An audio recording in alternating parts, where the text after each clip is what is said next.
Bruchim Abayim Mishpacha. Welcome, welcome, welcome. Glad that you are here. Glad that you are here.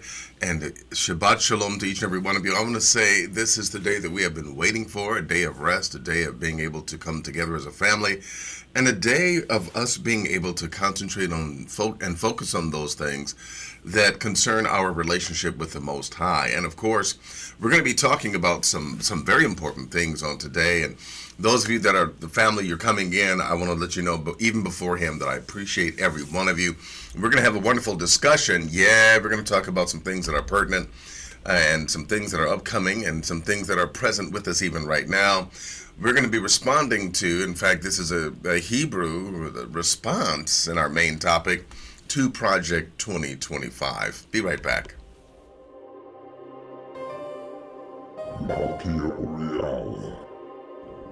See, I have this day set thee over the nations and over the kingdoms, to root out and to pull down, to destroy and to throw down, to build and to plant.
Yes, we are back. And so here we are once again. We're together, my brothers and my sisters, and we serve you. Notice those of you that are watching us for perhaps the first time. Yes, it's very true what you've heard.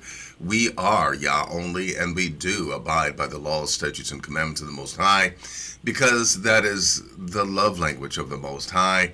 He prefers obedience, right? He prefers obedience before worship, obedience beyond, above and beyond any kind of sacrificial offering. It is obedience that he desires, and so we follow him, and we follow as well the covenant, the word of the Most High, and we believe we stand flat-footedly upon the words of the Most High, and we do that which is right before him and before our brothers and our sisters. And so I greet each and every one of you. I greet each and every one of you, and I say, Shalom Aleichem, peace unto us. And I want to say that, beyond the shadow of a doubt, I'm happy to be here. I'm glad that you are here. And we, of course, again, are going to talk about a wonderful topic on today. And we greet each and every one of you. And we're happy to be here. We follow as well the laws, statutes, and commandments of the Most High. We abide by them, and, hey, we stand upon that. We even use the miniature version, the miniature version of the covenant. Now, you know that there are 613 individualistic laws concerning a number of different categories, but there is a miniature version. According to Deuteronomy 4:13, it is none other than what has been called the 10 Commandments or the 10 Declarations. And so we stand by them. And we rehearse them, and it is this that even draws us into a sense of community. We say before the Most High and before each and every one of you that we will not have any other Elohim before the Most High, instead of the Most High, beside the Most High, or in any other way substituting for the Most High. We will not do it, but we honor the Most High himself, called by many names, by many people. He is El Elyon, he is Yah. He is Yah'o, some pronounce it Yahweh, Yahuwah. Whatever your pronunciation is, we serve the one true Elohim, the creator of heaven and earth. And so we will have no one before him. We also will not make unto ourselves any image to worship, whether it be a molten image or whether it be an ideological image to worship in our minds and in our hearts, we will not do it. We also will not take the name of the Most High in vain. We will not take his character in vain. We will not take the title of being called by his name and act in a way that is unseemly to him and to his character. We follow him and his character and will not take them in vain, nor dismiss his presence lightly. We do remember to keep Shabbat holy, even as we are now during daylight hours. We do no work before him as the Shabbaton of the weekly Sabbath, and we make ourselves to be still before the Most High and concentrate on him, and we do no work. We honor our mothers and our fathers, that our days may be long upon the earth, and we honor them, we respect them, and we love them. We will not shed innocent blood. We will not shed innocent blood, not for any reason. We will not commit adultery by taking that which belongs to another individual, and we will not steal. We will not be a false witness in any matter of adjudication, and we will not covet nor desire anything that anyone else has, knowing that the Most High has all of our blessings for us. We stand by this. This is the miniature covenant, and we therefore stand upon the word of the Most High.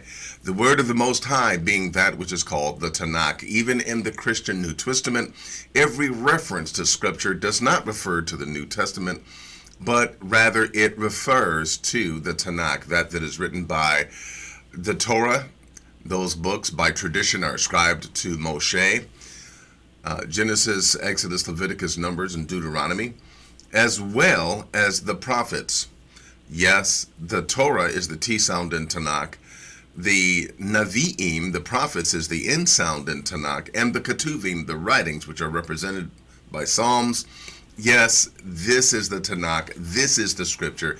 Even Yeshua ben Yosef, those who believe that he is Christ and he is God in the flesh, which is blasphemous, it is to be understood that even out of his mouth he said in Luke 24 verses 44 and 45 that which must come to pass is that's written in the Tanakh and not the New Testament.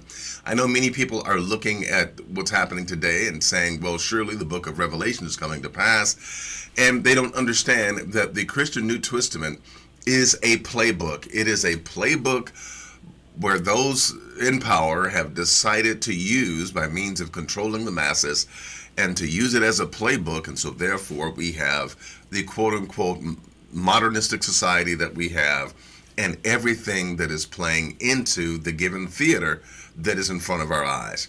As Hebrews, we have a different walk, we have a different focus, and we have different assurance, being that it is the word of the Most High.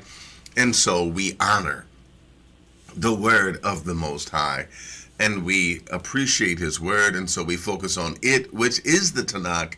And again, it is not the Christian New Testament, according to the words of Yeshua ben Yosef, called Jesus by the Greeks and the pagans, as well as by the word of the Most High, who speaks emphatically in the Tanakh and says, thus says the Most High, or the word of Yah came unto me, saying, these conventions are not in the Christian New Testament, because, plainly put, the Most High has never spoken in the Christian New Testament.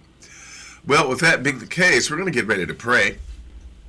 And when we do so, we pray, first of all, forgiving ourselves of anything that we've done wrong.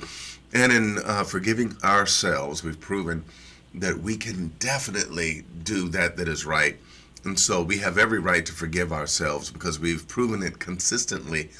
And as well, we forgive others as well, proving after they have proven that they can do the right thing. And so we forgive. We're getting ready to pray. So let's forgive ourselves and forgive others. And where you cannot forgive yourself because you're still working on things and others are doing the same, then you have mercy. So we go before the Most High in mercy. And so let that be an understanding as we prepare to pray. Let's get ready to pray.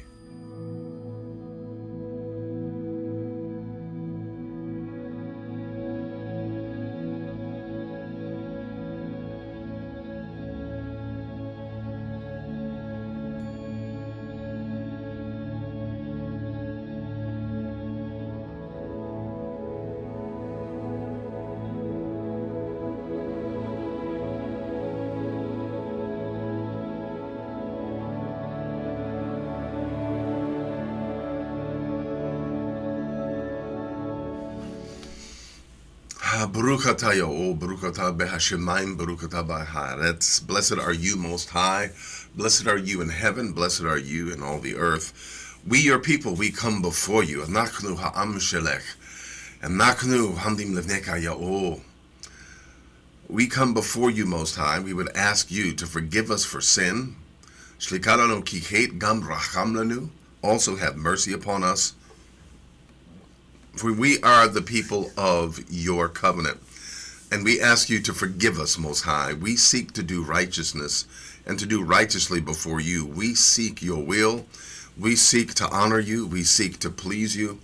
And we seek, even in these times, to be able to hear your voice so that we might receive instruction in what to do in these times, in these days, and in this age. For you know, Most High, what will come.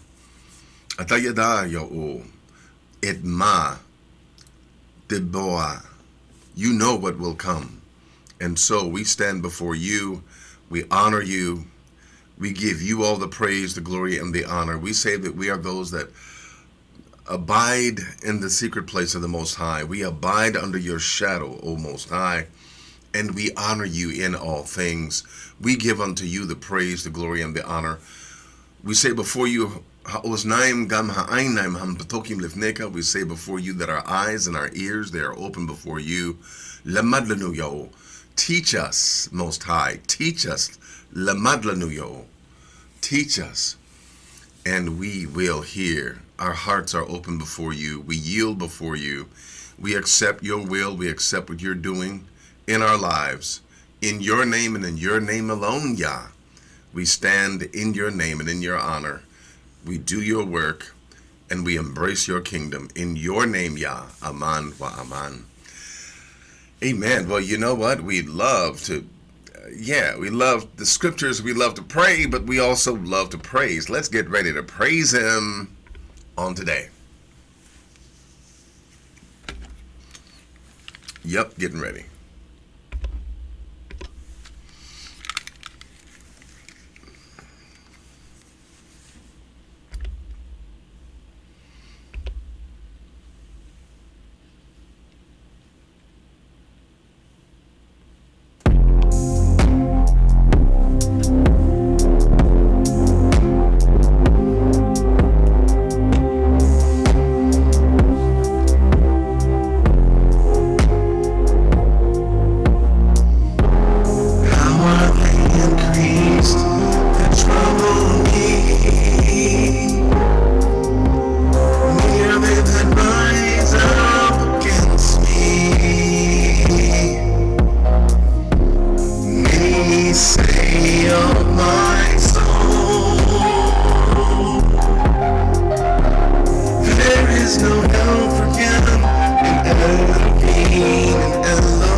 of my soul.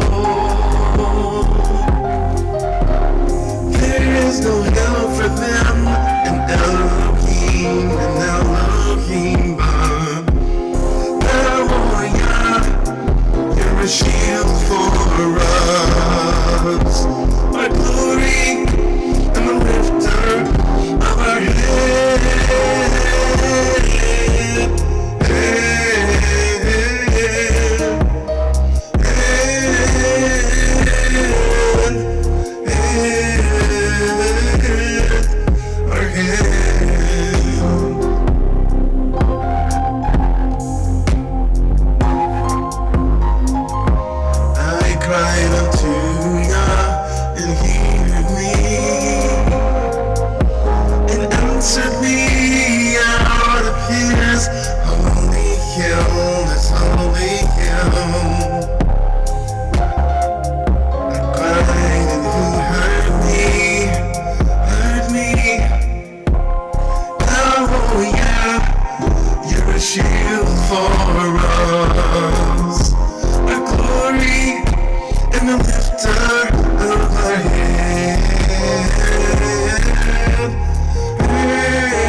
All right. We are wanting to continue to praise the Most High because He is our shield and He is our help. Excuse me. Let's give some shout outs. Yeah, we got some. Yeah, I'm so glad to see the family here. Peace and blessings to each and every one of you. And I want to say, hey, the first person to turn the lights on was none other than my brother from another mother, my brother Bergen Paris, who was our helping brother. He is the chief moderator, and he is our minister of defense, our minister of security, and we appreciate him. But guess who turned the coffee pot on, y'all? D-Lo turned the coffee pot on. That's right, D-Lo. Peace and blessings to you, D-Lo. Glad that you are here. My sister's here, repentant and saved. And Christine Croning is here. Bless you, my sister, Christine Croning. And all right, Hanaya Israel is also here. Bless you, my sister. Glad that you're here.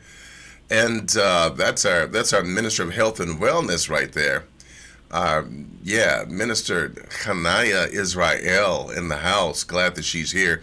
Josh and Penny, our moderators, are here. Peace and blessings to them. They're our family. Big hugs for them. Big hugs for them. Love them. And as well, my brother Ben Naphtali is here. Peace and blessings to you. Shalom to you as well. And let's see who else we have here. Excuse me. My brother Adrian is in the house. Shabbat shalom to you, my brother Adrian. I did respond to your email, by the way, that you sent me about a week ago. Who else? Israel Young Lion. Peace and blessings to you, Israel Young Lion. Glad that you are here. And we're going to have a good discussion. Definitely going to have a good discussion. And let's see, who else is... My sister Jacqueline E. Buggs is here. Peace and blessings to you, my sister. As well, Michael Charles Marsh in the house. All right, high fives for everyone. Michael Charles Marsh is here. Peace and blessings to you, my brother. Glad that you are here. Who else is up in the house? Who else is up in here? Let's see. Gilly, all the way from the Gambia, man. My brother Gilly is here. He is here, and I am delighted that he is. Pray your safety and pray that you return safely. He said they were trying to get him married off over there, you know. Good luck with that, my brother. Good luck. Good luck with that. All right, Timothy. Greg O'Haver is here. Peace and blessings to you, my brother Tim. And I'm glad that you are here. Who else? Oh, looks like that's it. Listen, I know that there are more. I can tell by the numbers. There are more watching than there are in the chat room. I invite you to come into the chat room. Remember what I always say, you're welcome. There's nothing but love in the chat room. We are family, and we don't bite unless you bite first. So we invite you in. It's a wonderful time. Join the family, feel the love. And hey, we have a wonderful topic. When I come back, we are going to start this discussion, a Hebrew response to Project 2025.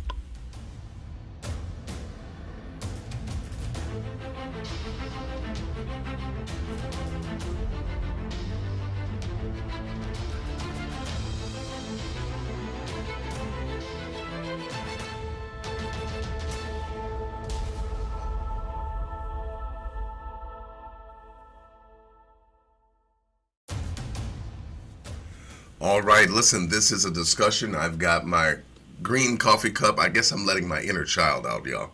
Hey, so here we are once again with Shabbat Morning Coffee. I've got my coffee. I pray that you have yours or something to drink. You have pads, paper, pens. Let's get ready, my brothers and sisters, to discuss a topic that I feel should be discussed because we need to definitely know what's going on. Now listen, I love to praise the Most High and I love to concentrate on the positive, beautiful things.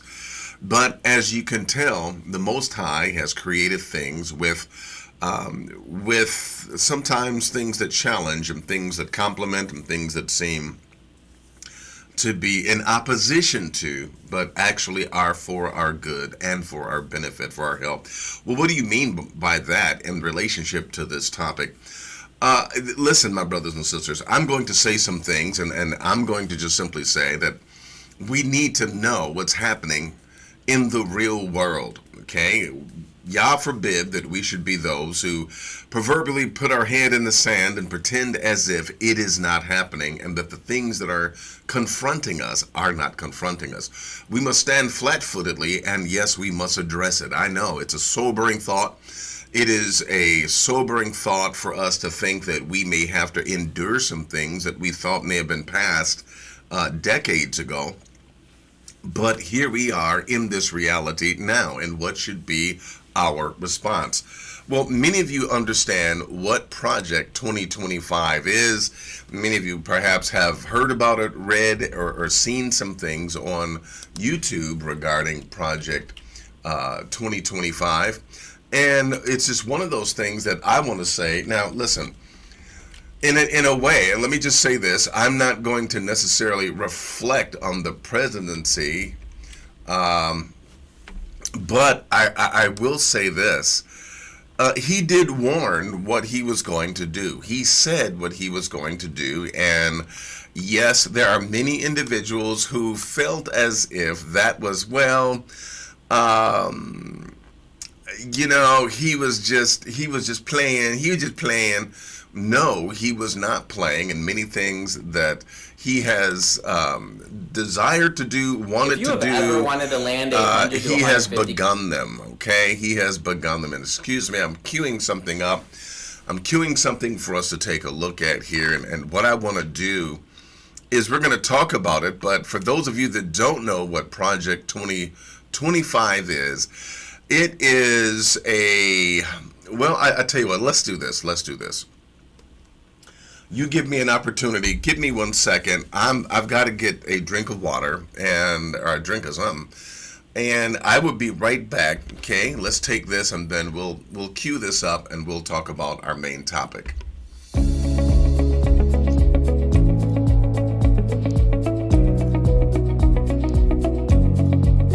Hi, I'm Melchior Uriel, and I'm so delighted to meet you. I'm glad that you stopped by. I'm glad that you're curious, and I'm glad that you clicked on the video.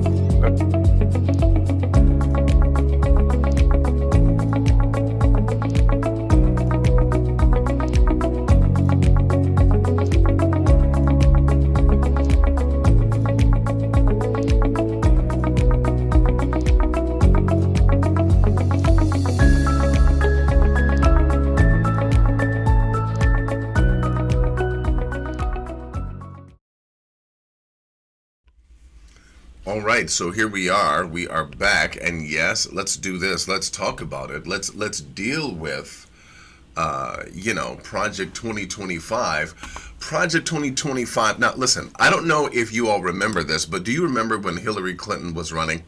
You remember when Hillary Clinton was running against Trump? You remember when she lost the presidency?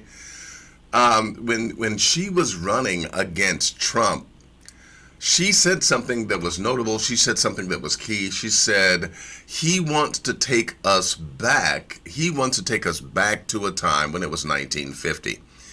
Now, keep in mind, that was before civil rights advancements. That was before a number of, advancements and equalities and things were passed in order to give us a more level playing field and to treat those of us who are melanated as if we are really Americans and really truly civil, and that we are not 3/5 of a person. Well, what's happened is the rolling back, if you will, into the 50s, you would have to get rid of those. You'd have to get rid of those advancements for civil rights. You would have to get rid of all of them. And guess what? Yes, that is one of the first things. That is one of the first things that, of course, the second term president did. He rolled back and got rid of, and many of you know it already, but he got rid of the Second Rights Amendments and the honoring of Dr. Martin Luther King Day as well as Juneteenth Day. And he removed them from the federal government, and he's also removing certain safeguards, if you will, that allow us to be protected in the workplace. So it is as if through him being, given the second term, he is making good on this. But now keep this in mind. This is not about Trump. Now, Trump is crazy enough to bring all the, to do all this, to pull the trigger on this. However, it should be noted that while he is the Republican president, Project 2025 was set and it was created by think tanks for any, or I should say the next Republican president, whoever that president should be.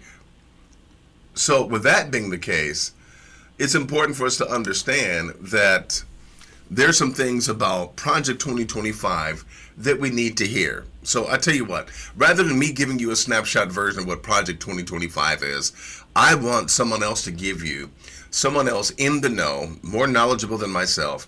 I want them to give you an understanding of what Project 2025 is. Project 2025.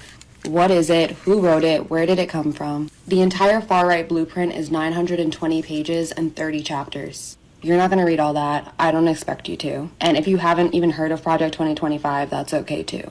But you do need to know what's in it because it's pretty terrifying. Think a playbook for Handmaid's Tale, essentially turning the US into Gilead. I've looked for some good, easy explanations of Project 2025, and there really aren't that many. This is going to be the most comprehensive and simple explanation of 2025 that you're going to get. So background, Project 2025 dates back to 1973. That's when the Heritage Foundation, a very powerful conservative think tank, 1973. So this is not new. Neither are the sentiments nor the foundations of this new. Based in Washington, D.C., was founded. They are the writers and the architects of Project 2025.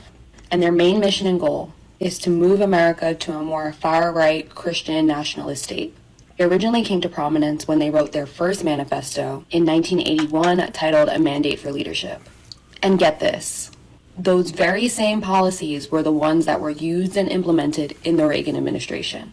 Seriously, around 60% of the 2,000 proposals written in the manifesto were implemented by Reagan. So now they're back again with a new edition, and this new edition is known as Project 2025. And it's supposed to provide guidance for the Don or whoever becomes the next Republican president. And these 900 pages and 30 chapters were written by professors, doctors, scientists, lawyers, scholars on each subject. And they've divided Project 2025 into 4 main pillars. The first is policy, which is this big book. The second is personnel. They're creating this huge conservative database, think LinkedIn, but for DJT loyalists. The third pillar is training. DJT loyalists are Donald J. Trump loyalists, okay? Imagine a site like LinkedIn where you're recruiting people, but all of these people are loyal to the emperor at large. They set up this online educational system called the Presidential Administration Academy, where they teach their views and ideology in a course. And the fourth is called Playbook, which is an action game designed for how they're going to get everything done. Now let's get into some of the very concerning things on their wish list for DJT's second term. Starting off strong on pages 450 to 503, they're calling for a complete ban on abortions. Not very shocking. Page 319, they're saying the Department of Education should be eliminated. And in addition to calling for its elimination, they state that any school that requires a vaccine or mask mandate will not receive federal funding. Page 482, eliminate the Head Start program. Page 675, calling for the elimination of NOAA and the National Weather Service. Because these organizations, and I quote, have become one of the main drivers of climate change alarm industry and as such is harmful to the future U.S. prosperity. Page 133, they call for the complete dismantling of the Department of Homeland Security. In addition, they argue for the elimination of the FBI along with the Department of Justice. And so why would you want to eliminate the Department of Homeland, the FBI? I mean, why would you want to eliminate those agencies, okay, unless you're planning something deep, dark, and nefarious? I'm just saying. Page 5, they call for a complete ban on corn, writing that corn should be outlawed, the people who produce and distribute it should be imprisoned, and anyone else who participates or facilitates it should be registered. Page 104, reverse policies that allow transgender individuals to serve in the military. Gender dysmorphia is incompatible with the demands of the military service, and the use of public monies for transgender surgeries or to facilitate abortion for service members should be ended. And there's so much more, including the possibility of ending birthright citizenship, banning African American and gender studies in all levels of education, calling for an ending of any DEI programs. But now notice what she said very quickly, banning African American and gender studies. Okay? I mean, I have something to say about that, only because the African American studies are linked in with this exclusionist mentality that it has to be brought in under DEI, when all the time we as people have done nothing but desired to be looked at and respected as human beings. Why must we be treated in such a way that is as if to say, well, you know, you're unworthy to be on this playing field, so the only way that you can be brought into this playing field is for there to be a special program for you, and we're going to eliminate that, right? Because this is now a meritocracy, and a meritocracy is where supposedly you merit being in that position. Well, you can look at Trump's cabinet and see that there's so many different people. Without me being political, I don't want to be political this morning, but there's so many people that are not qualified to run government. I mean, dare I say a name? Elon Musk. Getting rid of gay marriage, ending the Affordable Care Act, and it also calls for the mass deportation of immigrants and proposes a plan to round up illegal migrants and lock them up and put them in camps. But perhaps one of the most troubling and well thought out plans is the move to reclassify federal workers under what is known as Schedule F. Now, I'm going to get a little HR heavy, but please stick with me because it's so important. Now, there are two types of federal employees. The first group are merit-based workers. These are career positions. These people have earned them through going to school, getting work experience. They're either considered experts or they could be a part of the support staff. These people are hired because they know their stuff. Think an engineer at NASA or a scientist at the FDA. And their federal jobs have protections. Now, the other class are at-will or appointed workers. These employees tend to serve at the pleasure of the president or the administration, which basically means they can be fired or replaced at any time. To put it all in context, there are about 2 million of the first class of merit-based employees and only about 4,000 political appointed ones. Under this new plan of Schedule F, they'd reclassify a bunch of the regular civil servants into political appointees. That way the Don can replace them with loyalists. Now, how does replacing all of these people help him carry out his plan? Let's do an example. Under Schedule F, DJT could take a scientist at the FDA, fire him, and then replace him with, let's say, a scientist who wouldn't give clearance to birth control or the abortion pill. therefore making it illegal and inaccessible without having to go through the courts, without having to go through Congress. By the way, they specifically lay this out in the plan in the 900 pages. Now, remember what I said about the whole conservative LinkedIn? That's the database they're going to use to fill these positions. A bunch of unqualified loyalists. And in October of 2020, actually, DJT tried to do this. He tried to implement Schedule F. He signed it into order, but then he lost in November. And the whole thing was pretty much a secret, but Biden then immediately repealed it. But if he wins this time, they say it'll be one of the first acts of his presidency. Now, the Don has come out and said he doesn't know anything about this Project 2025 and has been trying to distance himself from it. But at least 26 authors and people who are associated with Project 2025 served in his very own administration, including Russ Voigt, John McKinty, Stephen Miller, and many others. Also, his own platform, Agenda 47, just sounds like a SparkNotes version of Project 2025. The president of the Heritage Foundation is calling Project 2025 the new American Revolution. The second DJT term could lead the way. So as you can see then, this was before he was reelected, but now that he has been reelected, we see that, that they are going by the book. And as of right now, they are fulfilling every item of Project 2025. It is no longer a mystery. We are no longer wondering whether or not he's going to do it. He is doing it. And so what then does that mean for us? Now, let me say this. I feel as if, now my own personal opinion, I feel as if he's already shown us who he is and what he is going to do. And there are many people who are upset, even those that voted for him, they're upset because they don't like what they voted in office. Now, regardless to whether some of you have voted for him or not, that is immaterial. But here is what is material. There has been a shift and a change, or I should say a revival in America of nationalist sentiments, okay?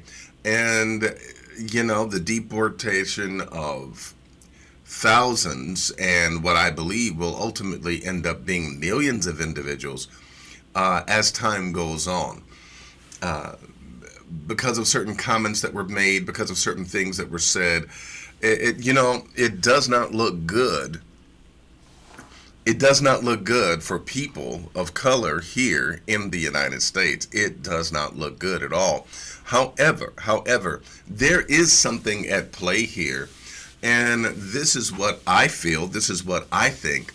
I think that this is the last stand for white nationalism, that if this does not take place, they realize that, that things are going to be completely changed because they are only 6% of the world's population. And they have to do something.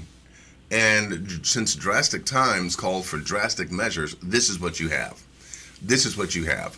And so I feel as if this is the last stand for this brand of nationalism. And I feel as if it is not going to last. I don't think that it is going to prosper. Now, when I say I don't think it's going to prosper, I don't think it's going to last. I mean, ultimately so. Of course, the regime is here. They're putting plans in place.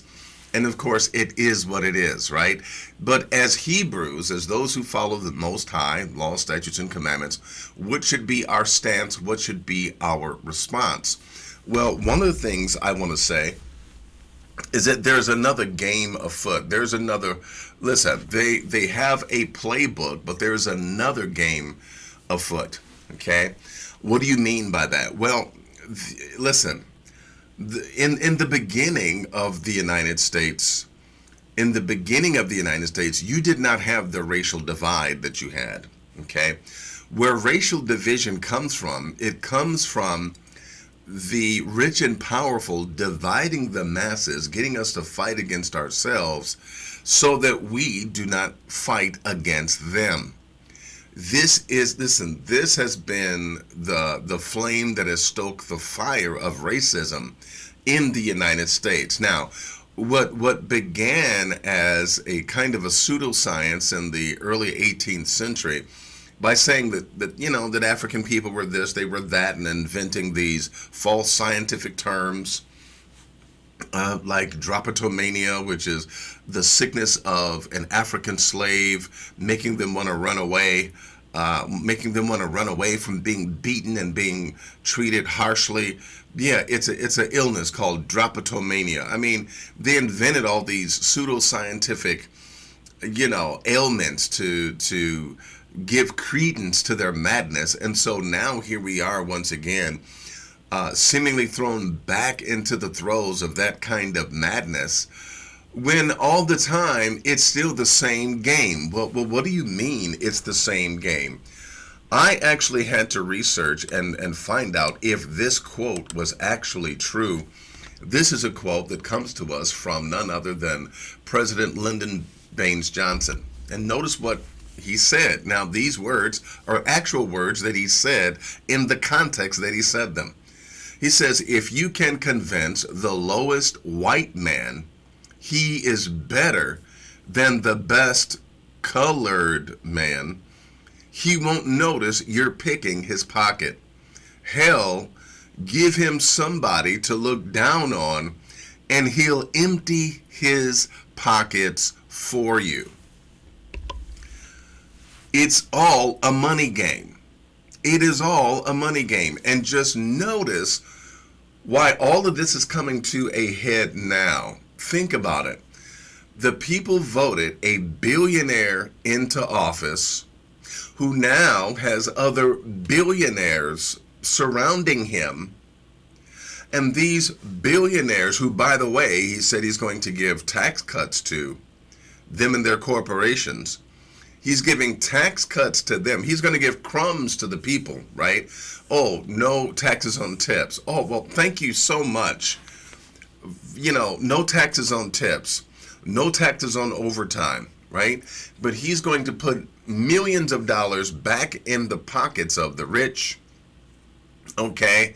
And notice now the rich are literally in the White House and ruling, okay, over the masses.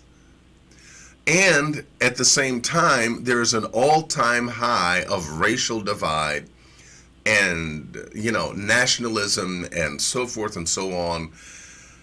That's not a coincidence. Regarding the quote of Lyndon Baines Johnson, it's all a game that's designed to put more money into the pockets of the rich at the expense of the gullible people who feel as if I can hate this person and dog this person out, then that's going to make me feel better about myself and I'm going to have a slightly bigger slice of the pie, when in reality, the system the system that's in play hates everybody that is not rich. It hates everyone that is not them. It hates absolutely everyone. And it is not within itself discriminatory, even though it is fanning the flames of racism and bigotry and that certain brand of nationalism that's causing such a racial divide. Basically, everyone in the United States is being played through this race game. It is not about race. There is only one race, and that is the human race. Okay? And people are being mesmerized by the thought of them being better than someone else and then having the right to rule over them, and even thinking about the glory days of when they were, when everyone else was their slave. And, the dollar was the king of the world. Well, all of those days are gone. And it is my suspicion that, listen, okay, one thing that DJT said, he said, these migrants are taking black jobs. I don't know if you all heard that. I don't know if you remember that. But he said, you know what? They're taking black jobs. Now, aside from the fact that the so-called blacks that he's mentioning used to work for NASA as their living human being computers. Before they had computers, they had black individuals doing the math, crunching the numbers, working the equations, and they called them computers. Aside from that there are so many black inventions that if you were to take black inventions away, you would lose the toothbrush, the traffic light, the cell phone, the computer. I mean, you would lose so many things if you took away the inventions of so-called black folk, right? You would lose the light bulb. You would lose the radio. You would lose the elevator. You would lose so many different things that what you call a modernistic society would not be so modern. But he said, well, yeah, the migrants, they're taking black jobs, meaning picking in the field, not cotton, but picking, strawberries and things from the farm, because that's the only kind of job that they're going to give you. Donald J. Trump is cooperating this, and he and his regime are basically doing Project 2025 to the letter, to the T, and supposedly what is coming in the very near future is it's going to become illegal for companies to hire black people.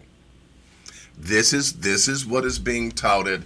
This is what is being, let me see if I can find that video where they're saying that it is going to be, Donald Trump is going to be filing suits and making it difficult for companies to hire people of color. Okay?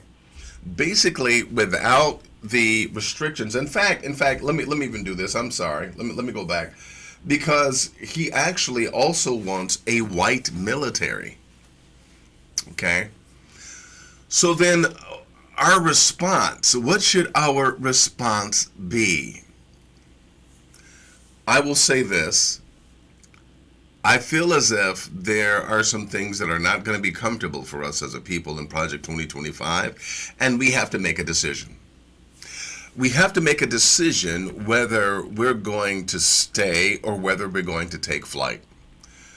Now, and this is the way I feel about it, if the Most High has given you a heart and a desire to move elsewhere, I think you should. But if the Most High is giving you the resolve to stay, then I think you should stay. Why do I feel that way? I feel that way because if you notice in Scripture, in fact, let's even go to some Scripture. If you look at Scripture, you'll find that the Most High did allow us to go through Egypt, and we've been here 400 years, not to go back into another 400 years of slavery. But here we are, just as it is in Exodus, okay, chapter 1, verse number 8. Now there arose a new king, a new governmental regime, which did not know Joseph. And he said unto his people, behold, the people of the children of Israel are more and mightier than we. This is also a part of this discussion and why Project 2025 is necessary and why abortions are banned, okay, because they want to stop certain women from killing their children because they are fewer in number than others. Okay, so abortions are banned. Okay, and notice the population it's a consideration here in verse number 9, and it's a consideration in our modern day society. Okay, come on, let us deal wisely with them. In other words, shrewdly, lest they multiply and it come to pass that when there falls out war, that they also join with our enemies. So basically, it's all about the power play. It's about the wealth and a power play, and who can remain in power, and who can remain the top dog, and who can have all the assets. That's what it's about. Verse number 10. So come, let us deal shrewdly with them, right? And notice what it reads in verse number 11. Therefore they did set over them taskmasters. And what did they do? Their main purpose was to afflict them with burdens. This is what Project 2025 promises to people of color. Okay, this is what is promised to people of color. And again, I'm mentioning this, we're hitting this face on, and we need to make a decision as to whether the Most High is saying to your heart, hey, get out of Dodge, or if the Most High is saying to you, hey, weather the storm, it's going to be okay. Now, it's up to you to know which one of those directions the Most High is nudging you toward. He does have a way of convincing you and getting through to you. So I believe that you would know already what your stance should be. But in case you need an update, you need an updated memo, the Most High will definitely give you that. End of verse 11. And so they afflicted them with burdens, so that they built up treasure cities, okay? And so basically this was them working for those that were in power, and they were taking advantage of them, and they were being exploited and so forth and so on. Now look at verse 12. But the more they afflicted them, the more they multiplied and grew. Now, the only caveat here is this is in relationship to them being a people, okay, the people of Israel in Egypt, okay? And as they were a people, they were known to be a people in Egypt, and they were separate, and so therefore they were ostracized, they were treated as a group, so forth and so on. Where it differs with us is that we're blending in with everyone else, and we're thinking that we're this, we're that, we're Buddhists, we're Hindus, we're whatever we want to be. And so we're trying to blend in with everyone, and we don't see ourselves as belonging to this people group, yet we are being mistreated as the very people of that people group. And for those of you that don't understand, if you call yourself one thing or another, it does not matter what you call yourself. You are being treated like a Hebrew. You are being treated like an ancient Hebrew. You are being treated as a person of color. And guess what? They have slated for those of you who are much like myself, who are melanated. They're going to say, hey, you are 3/5 of a person. You're not worthy to, be a part of our corporation, be this, be that. Okay. And by the way, this is not just people of color, but also there are white people themselves that are also being afflicted, that are also being fired from their jobs. Okay. This, again, as I said before, there is no loyalty to any given group of people except for those that have money. And that is the real game that's being played, okay? But it takes the shape of a racist, people of color hating kind of a situation, and that's only to divide us. And they're going to continue with that game because it stops us from joining together and fighting the masses, the wealthy elite that really have control of their society. So they're going to keep playing the race card. They're the one playing the race card. They're going to keep playing the race card in order to keep us divided. Okay? So everything that's happening now, and by the way, everything that's happening that you see, we're just hearing about it right now. We're looking at it as if it's policy. Some people are being affected that you may know, some people that are close to you. However, there is going to come a very short time where this is going to hit home hard. And whether or not the Most High is telling you, hey, here's how I want you to respond to this, I want you to hold on. Many people feel as if, this is just going to be 4 years. And after 4 years, it's going to go back to normal. I have reason to believe that it is not. I have reason to believe that this is the new state of America. This has been in the plan since 1973. While many of us were walking around with picks in our back pocket or in our hair talking about black power, they were devising a plan to completely transform America. And by the way, bring it into a one world governmental state, so to speak, where Christianity, surpriser, clincher, where Christianity is the main religion. Isn't that an interesting thing? You may have thought that the one world religion was going to be some way out, far-fetched, religion where you worship a man as God. But it's Christianity where you worship a man as God. Well, what then is the solution, and how do we feel? When I come back, I'm going to give you a quick little synopsis, and then we will close this section out.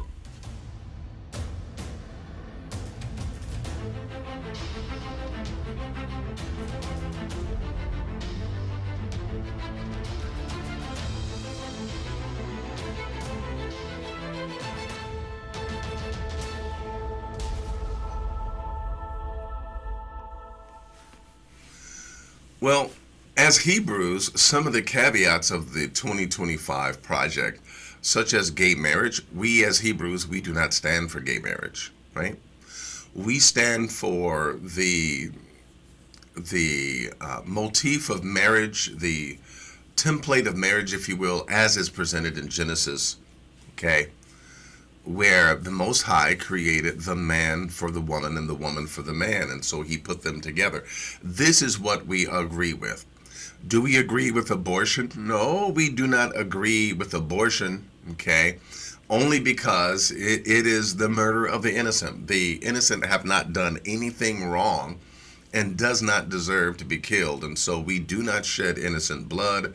We do not commit murder, and so I have no problem with think about it. Back in the day, you don't see where the Most High said, hey, go ahead and abort babies. I mean, this is not something that the Most High sanctioned. So I have no problems with the abortion, even the abortion ban. I know there's some circumstances where it's like, well, are you going to, what is your response to this? What if a woman is raped? And what if, I get all that. I really do. My point is that abortion is not a divinely sanctioned remedy that the Most High has said, hey, I want you to abort these babies. So on that, and by the way, we don't commit innocent murder. Okay, I'm sorry, we don't shed innocent blood. We don't commit murder. And so I don't have a problem. We don't stand for gay marriage. We don't stand for any of those things, even though there are some Reformed Jews who accept, such things as a normal way of life.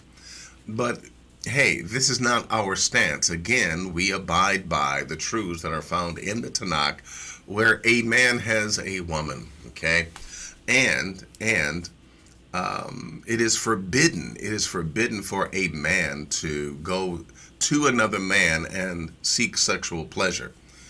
This is not what the Most High sanctioned.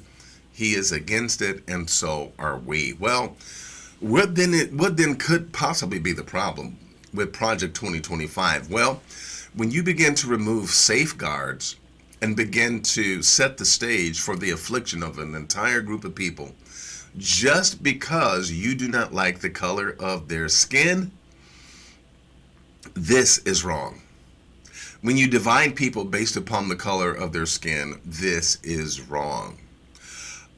The Project 2025 sets the stage for segregation, which we can say that in the Tanakh, when you look at the fact that Israel was in Goshen and Mitzrayim was pretty much their place of occupation, if you will, there is a level of separatism that you can find in the Tanakh. And to be honest with you, as a people, as we go back in history, we are our strongest economically, psychologically. We are our strongest, even familially and in other ways, when we are allowed to just simply, do what we do, given an opportunity to make money and to, hey, we're just fine. We're just fine. I don't have time to talk about the black cities that were either flooded or bombed or destroyed because they were doing so well. I don't have time to go back into the nation's history and recount those. However, the people of the Most High have always been to themselves, so we shouldn't be afraid of that. What is unfair is the purposed persecution of a group of people, mainly because they are created with a certain kind of a skin tone. Okay, all of us are shades of brown. Okay, it's just that some people have less melanin, and we must not let that divide us. Okay, but the Most High wants those who follow the law, statutes, and the commandments to be a part of what He is doing. And so for us to be a separate people unto Himself. However, what I see coming down the pike is not pretty. It is not good.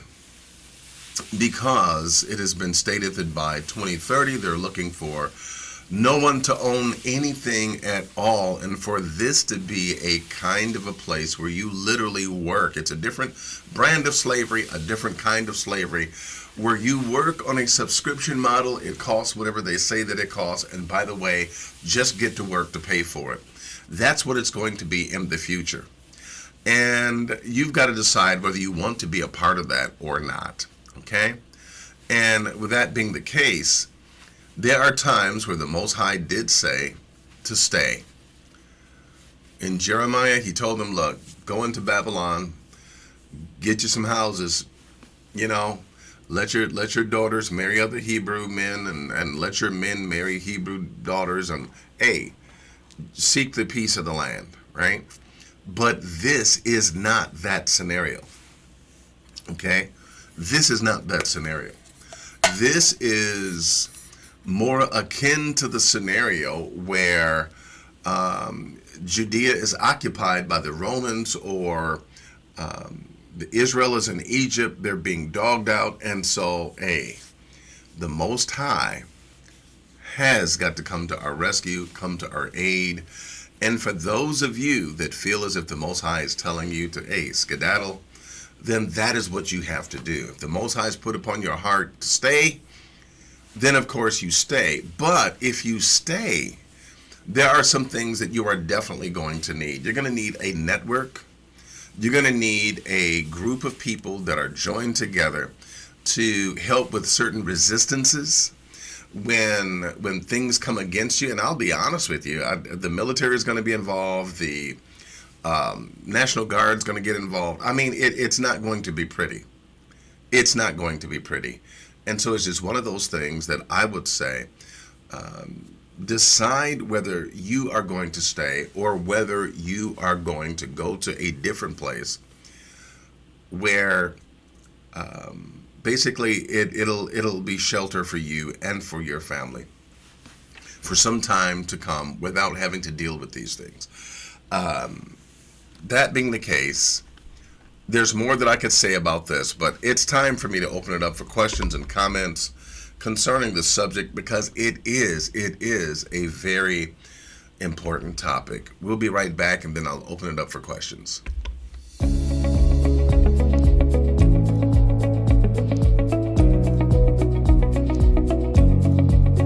Hi, I'm Melchior Uriel, and I'm so delighted to meet you. I'm glad that you stopped by. I'm glad that you're curious, and I'm glad that you clicked on the video.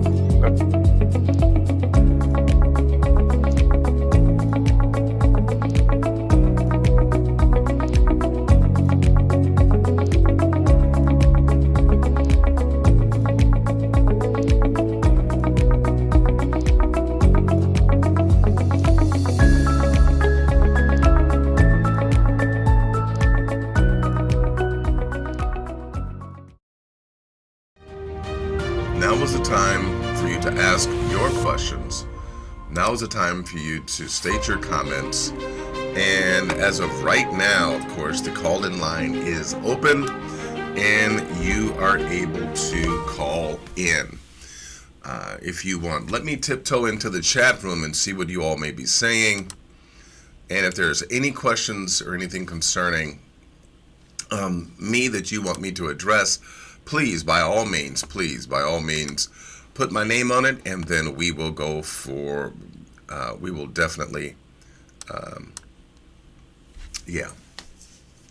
address it, right? We will definitely address your question. Let's do this. I know that this is an interesting topic, and I know a lot of it's in the news, a lot's going on. And I agree with you, Repentant and Saved. I think that the Christian book of Revelation is definitely a playbook. I think it's a playbook, and it's designed to look like prophecy is coming to pass. But we know the Tanakh, which is the word of the Most High, does not sanction, it does not agree with. And so it has the answer, it has the solution, that we just simply flow with the Most High, right?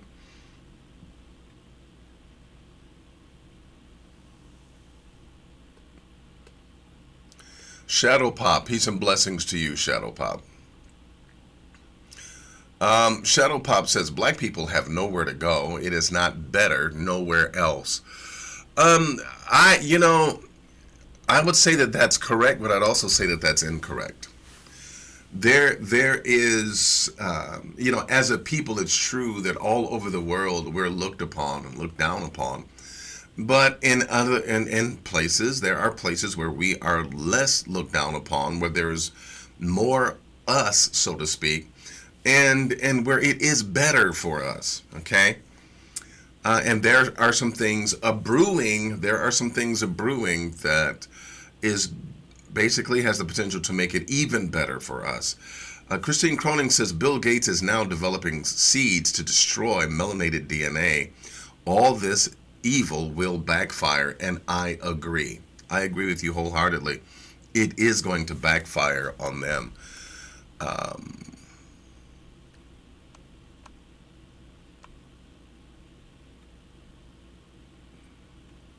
Jermaine Deco says, are the oppressors restructuring?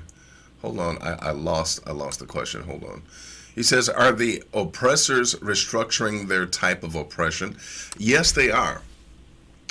Okay, I have to say, tongue in cheek, it's the same game, but they're playing it just slightly differently. Slavery was never completely abolished. It was just simply revamped, if you will, so that now slavery, conditions of slavery come into play when an individual is incarcerated. Think about it. You are detained, you're made to work, you receive pennies on the dollar. They huddle you in this place that's inhospitable, and you get less than humane food to eat. And so it is one of those situations where slavery has not been abolished. It's simply been refaced. And if you notice in DJT's policies, the slightest offense, if you're an immigrant, or if you're considered an immigrant, the slightest offense against a quote unquote all-American basically gets you in trouble, and you can see where very easily it's going to be like, well, jail time for you. And without any kind of justice system, true justice system, I fear that many of our people are going to be falsely imprisoned for the sake of reviving the slave culture here in the United States. Where now that you have and this is just my suspicion, where you have the migrant workers gone, you're going to have, I believe it's very possible that you could very well have the slave population, being a majority of black people, the slave population picking fruit and doing the jobs that others did not want to do. And this is by design to reinstitute slavery. Okay, it's by design.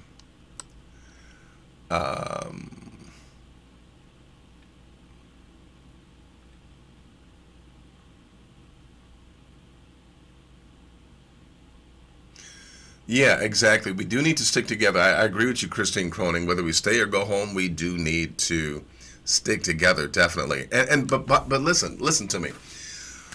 This is why I say that this is an interesting time, because the groundwork is already being laid for us to be able to stick together and for there to be resistance against the West.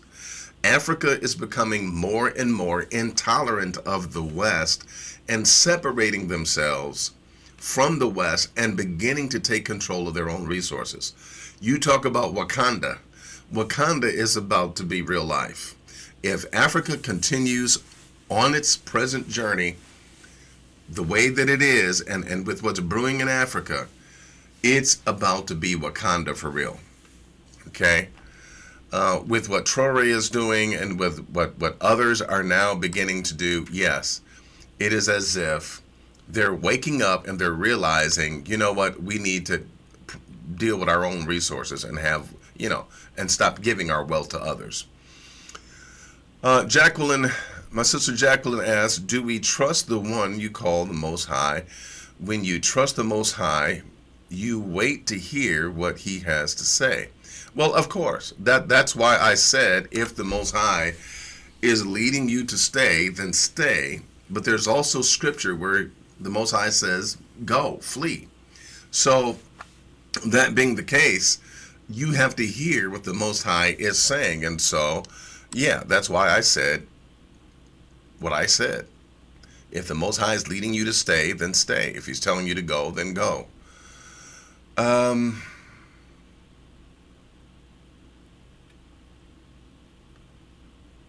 Okay, looking for comments that are addressed to me. She said that would be the people in prison now who would be picking fruit, but all the nations are set against America. And yeah, and of course they are set against America because of, this whole America first and so forth and so on, and the renaming of the Gulf of Mexico to the Gulf of America, and all of that foolishness. Basically, they're upset with the United States right now. All DJT has to do is stop his tariffs, and that'll go away. Okay? They're not going to forget, but they will remember what happened. But, yeah, they may be upset now. It seems as if, to your comment, Jacqueline E. Bugs, it is almost as if, and this is just me, I suspect that if they bar us from corporations and if they bar people of color from getting jobs, substantial jobs, I'm thinking that their thought is then they're going to go to the fields and they're going to pick the fruit for us. I doubt that that's going to happen, my brothers and sisters. We as a people are not going to willingly walk back into the cotton fields. If they think that is going to happen, I think they have another thing coming, which is why I think that there would be a compulsory kind of action, which would, again, involve the criminalization of an entire people group for the sake of reinstituting that brand of slavery discussed earlier.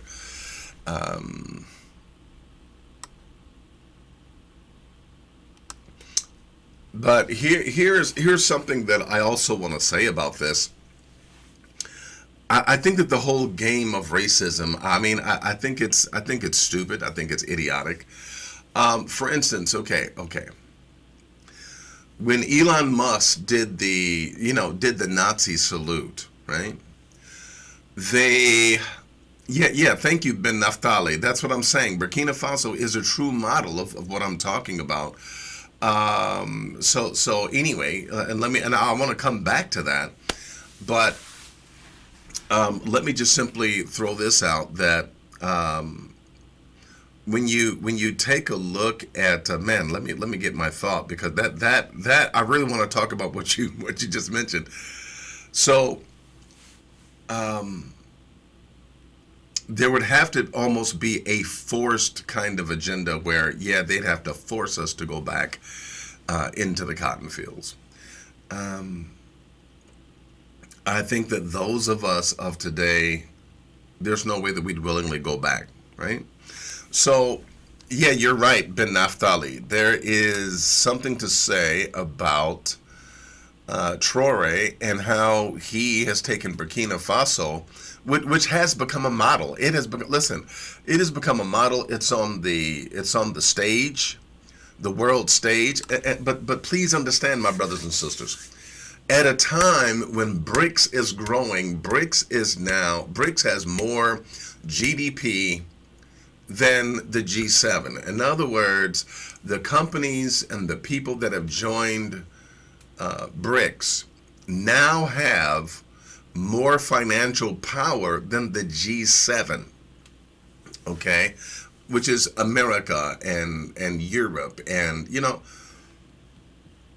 we basically BRICS is more powerful, and they're looking at completely undermining the American dollar. Okay, so with that being the case, I feel as if there has to be a response. There has to be something, that we look at and say, man, things are changing rapidly. And it's in the continent of Africa where things are changing. They are taking control of their resources. They are fed up with the West. And now they're going to begin to take control and take responsibility for their own resources. And Burkina Faso is indeed a true model. Traore showed that yes, it can be done. They paid off all of their national debt without the IMF, without any kind of assistance from anyone else. They removed the French army out of their territories, and they're protecting themselves. I'm telling you, Burkina Faso is a model, but listen, the Most High is doing this so that Africa will consolidate and Africa will do this as a whole. I think he's showing them through Traore that yes, this not only can this be done, but this is what is to be done now. There's too many African leaders, forgive me for saying it this way, but there's too many African leaders sucking on the tit of Europe, only to their demise and their exploitation. They think that just because they get a moment of, wealth and money and so forth and so on, and a pat on the head from the West, that they're good. But hey, the Most High is allowing Africa to see, yes, you can stand on your own, and you're going to see more and more of it. Okay?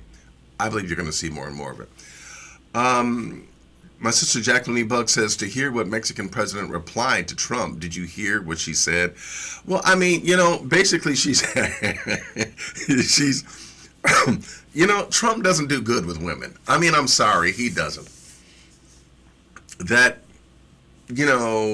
misogynistic, chauvinistic, it just doesn't play well with the women, and he gets dogged out by women and literally handled by women, okay? I just gotta say, Kamala Harris handled him. The Mexican president, I mean, she handled him, and it's just one of those things like, man, they outsmart him and they handle him, and it's like, wow. So let's see.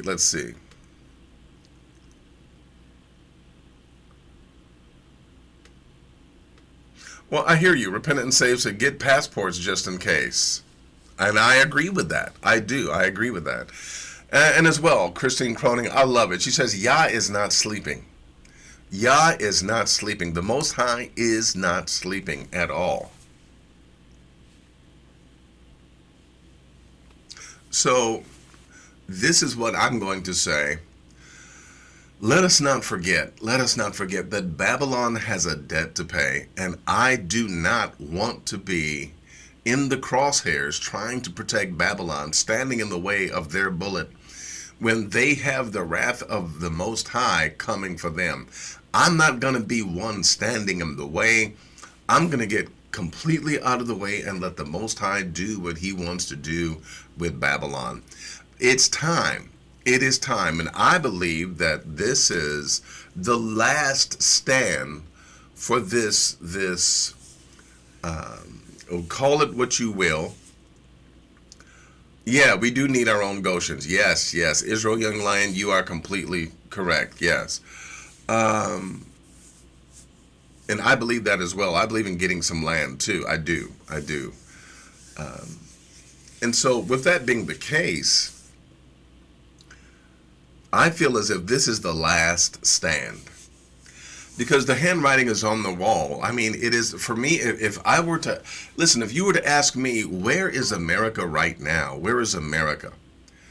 I would say that America is in the book of Daniel when the handwriting appears on the wall, Mene, Mene, Tekel, Upharsin, and the fact that the days of America and her treacheries and her treacherous sister, the days of them ruling, reigning, and feeling as if everything is fine, hey, those days are over. And it's time for them to pay the piper, okay? And I do not want to be connected to them in any way when the Most High releases the destroyer against them. And believe it or not, it's coming by their own hand. All of these things that DJT is doing, it is going to come back to bite them and destroy them.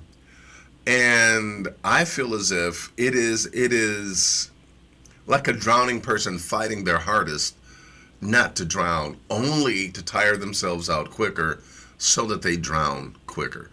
I feel like that is exactly what's happening. And I agree with you, Young Lion. Hey, it's time for us to not depend on Babylon, not depend on Egypt, and become, again, self-sufficient. Okay? It's always been that time, but it's that time more so now than ever. Okay? So with that being the case, I'm going to just give it a second to see if there are any more questions or comments, and then we're going to move to another segment. Okay? If there aren't. There are increasing numbers of Hebrew Israelites all over the world, from Asia to Africa, from Mexico to Germany. There are Hebrew Israelites that are coming together as a nation and as a family, and you are needed. You are needed to take your place as the educator of your families, your sons, your daughters. So we want you to enroll in Navi Beit University so that you can take your place in the kingdom. Now is the time to prepare to create Hebraically centered scholarly materials to educate others, to teach your family, to teach your sons, your daughters, to teach the young, to teach the old, and to bring them into the knowledge of the Most High. The Most High is gathering us together as He has promised. So enroll in Navi Beit University, connect with the administrator and the registrars, and enroll today for just $35 for a bachelor's per month, or $45 for a master's, or even enroll in the doctorate's program. You can get a degree with a Hebraic focus at Navi Beit University. Hebraic education, undergraduate, graduate, and specialty courses.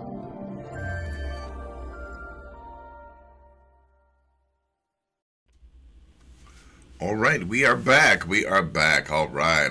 And so I don't see any other questions related to our topic, relating to the main topic. So we're going to move right along. Yes, we are. We're going to move to a different, something just a little bit different. But hey, here is our next segment.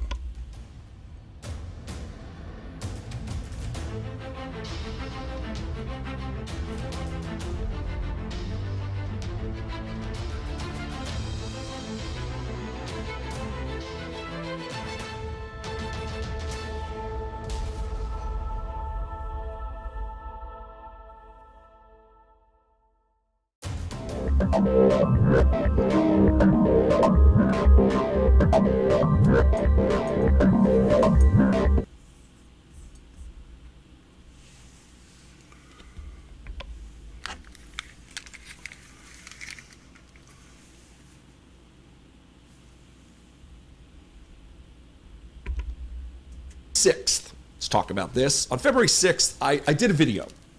The title of which, if you want to go look for it, is Racist Trump Threatening Criminal Charges for Companies That Hire Black People. And in the thumbnail, because it's YouTube and you got to give a little bit of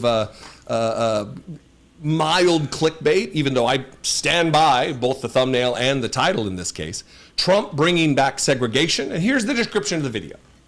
Jesse talks about Trump's dispatching of his Attorney General, Pat Bondi, to threaten criminal prosecutions of private companies who have DEIA policies to enable the hiring of black, LGBTQ, etc. employees. So Donald Trump is threatening criminal action against private companies who have hiring policies that are their business, right? A lot of people push back. Oh, that's total clickbait. That's not, they're not bringing back segregation. They're not trying to not hire black people. This is just your liberal fever dream. There was all kinds of hateful, idiot comments of people who aren't clearly watching the landscape of what's taking place in the country, or are partisan hacks who are trying to cover for Donald Trump and their racism. Enter military.com. This isn't the New Republic. This isn't the Intercept. This isn't Mother Jones. This isn't a left-leaning journalistic outlet. Excuse me. This is military.com, an outlet that covers stories and has an understanding of what goes on in the military, has access to people. And there's a quote in here. In fact, I'll just read this quote.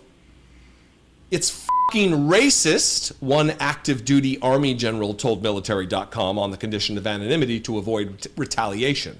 To avoid retaliation, this active duty general had to remain anonymous. Here's the headline: "Military drops recruiting efforts at prestigious Black Engineering Awards event."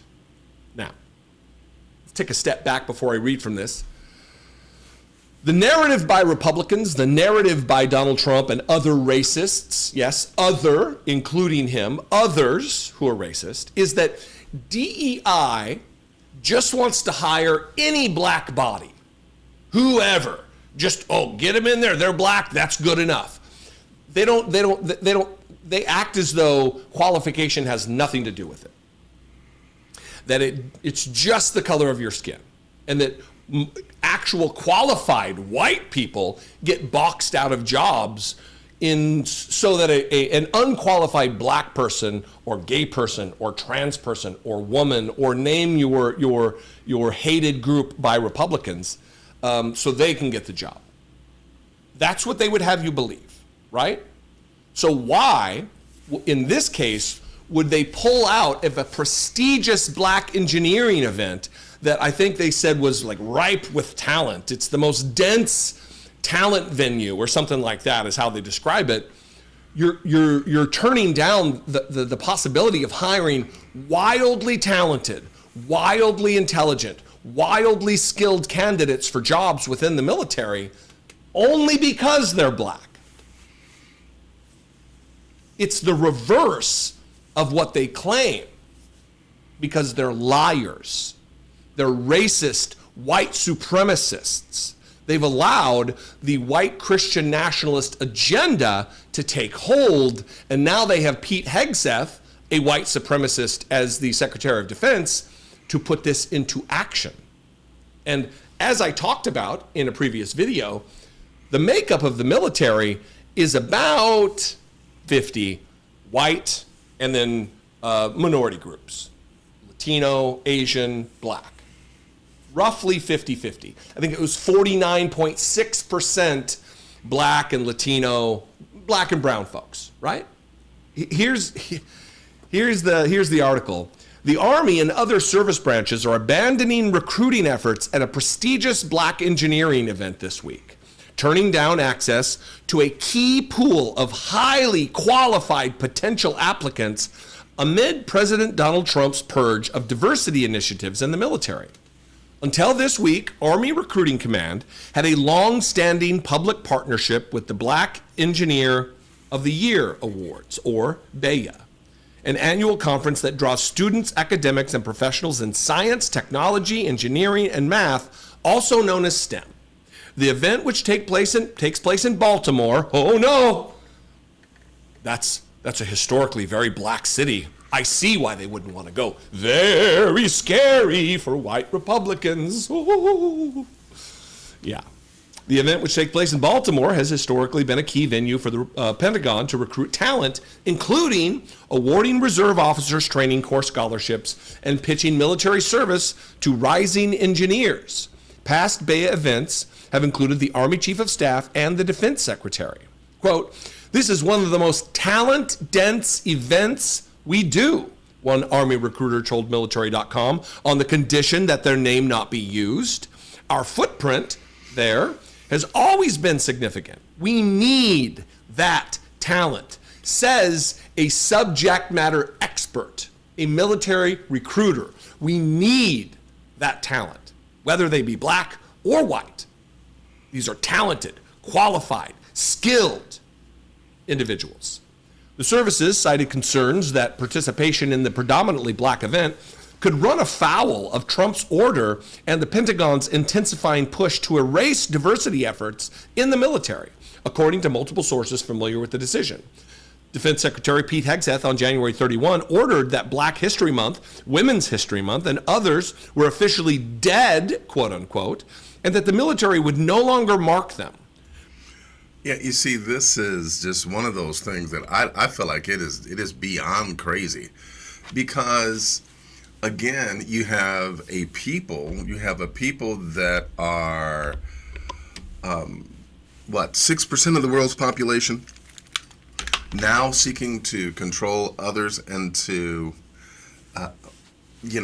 dictate what happens in the world and who can do this, who can do that. That is absolutely crazy. The fact that because they hate people of color so much, they're very dismissive and minimizing of anything that they've done. We don't need them. See, here's the delusion. It's simply crazy. White is better. We don't need them. We can get along just fine without them.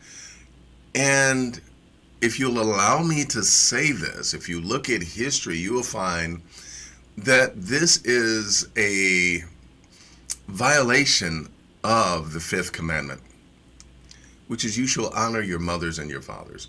Everyone came out of Africa. We're all one family. Why hate people of color?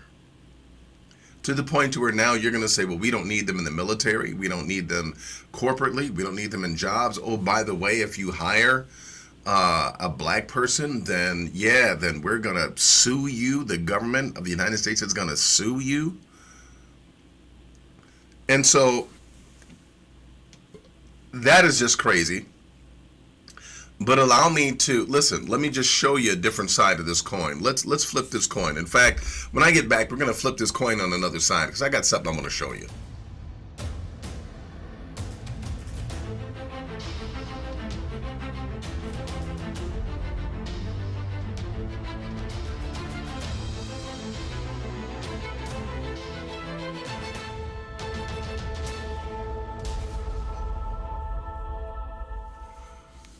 So think about this for a second. Now let's play make-believe. By the way, a little bit later we're going to hear from Rabbi Tovia Singer. He always likes to play this game where he says, hey, let's play make-believe. My turn. I'm going to say it. Let's play make-believe. Let's say DJ T gets everything he wants. All the corporations and businesses stop hiring people of color. Neighborhoods stop accepting people of color. We're segregated into our own communities, right? And since corporations and businesses would be sued if they hired us, right? Let's see the flip side of that. We're in our own community. We have to be entrepreneurial because, and some of you already know where I'm going with this, because if corporations won't hire you, you have to be entrepreneurial. You're being ostracized and rejected by, society at large. So what do? You hang out with your own people. You have your places of enjoyment, your places of business, your place of provision and work in the communities with your own people. And listen, we have proven that when we get to ourselves and we allow our money to circulate amongst ourselves, we enrich and we empower each other. Okay? So I'm talking about all the people that are in need, and all the people that are going to be rejected, all the people that are, when you look at all of that, it's setting us up really for success, and it's giving us an opportunity to do Black Wall Street all over again. Because you know what happens when we get together and we become solution oriented. You know what happens. I agree with you, Jacqueline E. Buggs. We can build our own society now. We really can. And please keep in mind, Hebrews, that there's going to be other people of other people groups with us that's also following the laws, statutes, and the commandments of the Most High. This is it's who we are. It's what we do. Okay? And I agree with you, Ben Naphtali. We need to build it outside of Babylon. We really do. We really do. And I just have to say it. I know that we should. I know that there are other places. But hey, bottom line, it has to be outside of Babylon. It has to be outside of the reach of Babylon, or the influence, I should say, of Babylon. And it has to be, if you'll allow me to put it this way, it has to be done in a way where we are completely self-sufficient. Okay? It has to be self-sufficient. And what I would love to see, I'm definitely working towards us having a community. I would love to see us have our own currency. I would love to see us have our own everything, right? I would actually love to see that. And not only that, I believe that we can do it. And I'm thinking that it's necessary right now for us to do this, okay? Israel Young Lion says, Egypt is a good place. I see that it lets foreigners buy land. There's other places. And by the way, for those of you that are curious, I'm simply going to say this. It is now becoming a well-known fact that America is not the land of promise and plenty that it's been painted to be. Even people overseas are beginning to see that it's not so, it's not, the dream is dead over here, that it's not what it once was. Okay? I went to a conference a few months ago, maybe even a year ago, and I was speaking with two sisters from Nigeria. And out of the midst of conversation, they told me, they said, we're trying to get back home. They said, we are trying to get back home. And they said, people think that it's so wonderful over here. And she says, no, I want to go back home. I want to go back home, period. And I told her, yeah, it's very different over here, but the media paints it as if, hey, it's just great over here, but it's all hype. It's all hype. And by the time BRICS gets done with the American dollar, and by the time, listen, it's just time. The handwriting's on the wall, okay? This is the last desperate stance of a people who long for the days when they were on the top, when they were the king of the hill and they were dogging other races out, and they felt as if they had it all. Now they're trying to get it again. They're scratching and clawing after a pipe dream, and now they're willing to do anything to make it come to pass, because they realize that this is their last stand. If they don't do this, if they don't get this crazy and this wild, then they know that it's over already. They at least have to try one last time, and this is it. After this, it's over. It's done. It's done. Like, for real, for real. There's been rumors of some of the things that they might try, but trust me and believe me, they are running out of options. And so this is their only response.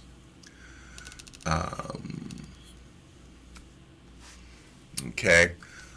My sister, Repentant and Save, says, I don't know, that's too harsh. Don't hire black folks blatantly. Maybe they would misunderstand, or maybe they would misunderstand and think this and then not hire our people. I don't know. I can't see that going down and we just sitting around. Well, that's why I say listen, as a people, I know for a fact that we're not going to willingly tiptoe right back into the, on the farm and start picking Massa's beans and they may want that to be the reality and the truth, but that is not going to happen. Okay? My sister Jacqueline Buck says, just like they paint Africa to be poor and covered in blight, they have controlled our actions, but we know there is better in Africa now. And that's very true. And need I say, the whole world is looking at Africa. Okay? The whole world is looking at Africa as they know that Africa is the future. And as Africa, the sleeping giant, begins to awaken, which basically it is, they're realizing that, hey, this tide is going to turn big time.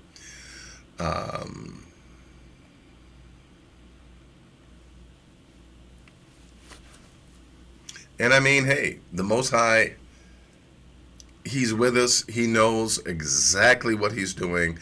And I think that the stage is being set for deliverance and for our help one way or another. Okay? So, looks like we've exhausted all the comments. So, hey, we'll be right back. And when we do, we'll go to another segment.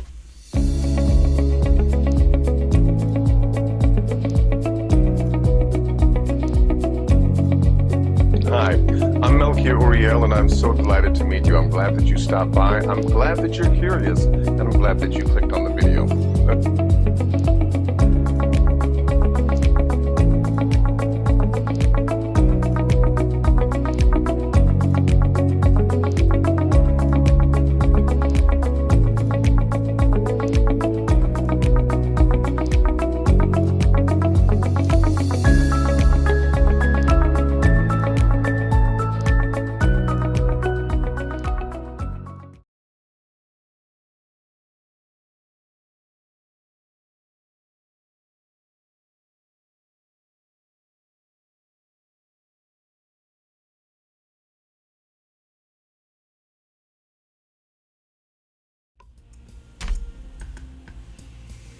Let's talk about Hebrew money.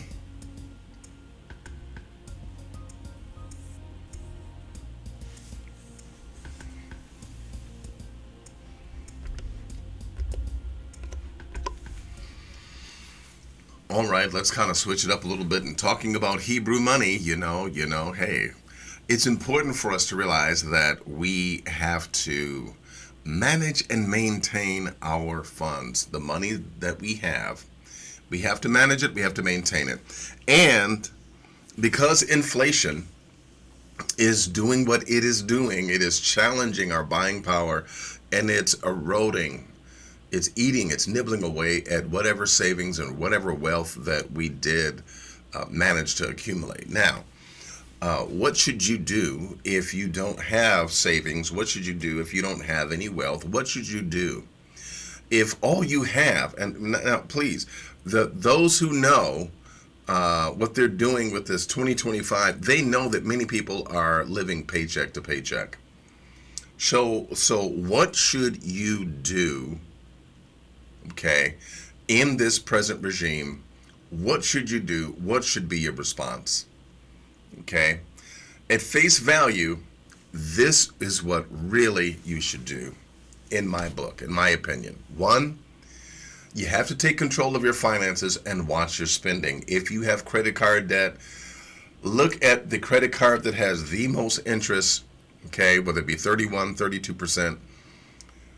Look at that credit card and decide how much you're going to pay above and beyond the minimum payment. And do it every month, okay? You do it every month, and then you do that until that card is paid off, but then you keep that payment amount, whatever that payment amount is, and you use it on the next bill. Now, if you can add to that, that just simply makes it a little bit better. And again, you will get yourself out of debt.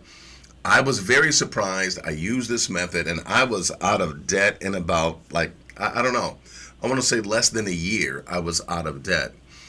And it's important for us to get out of debt, to stay out of debt, and make sure that we are controlling our finances.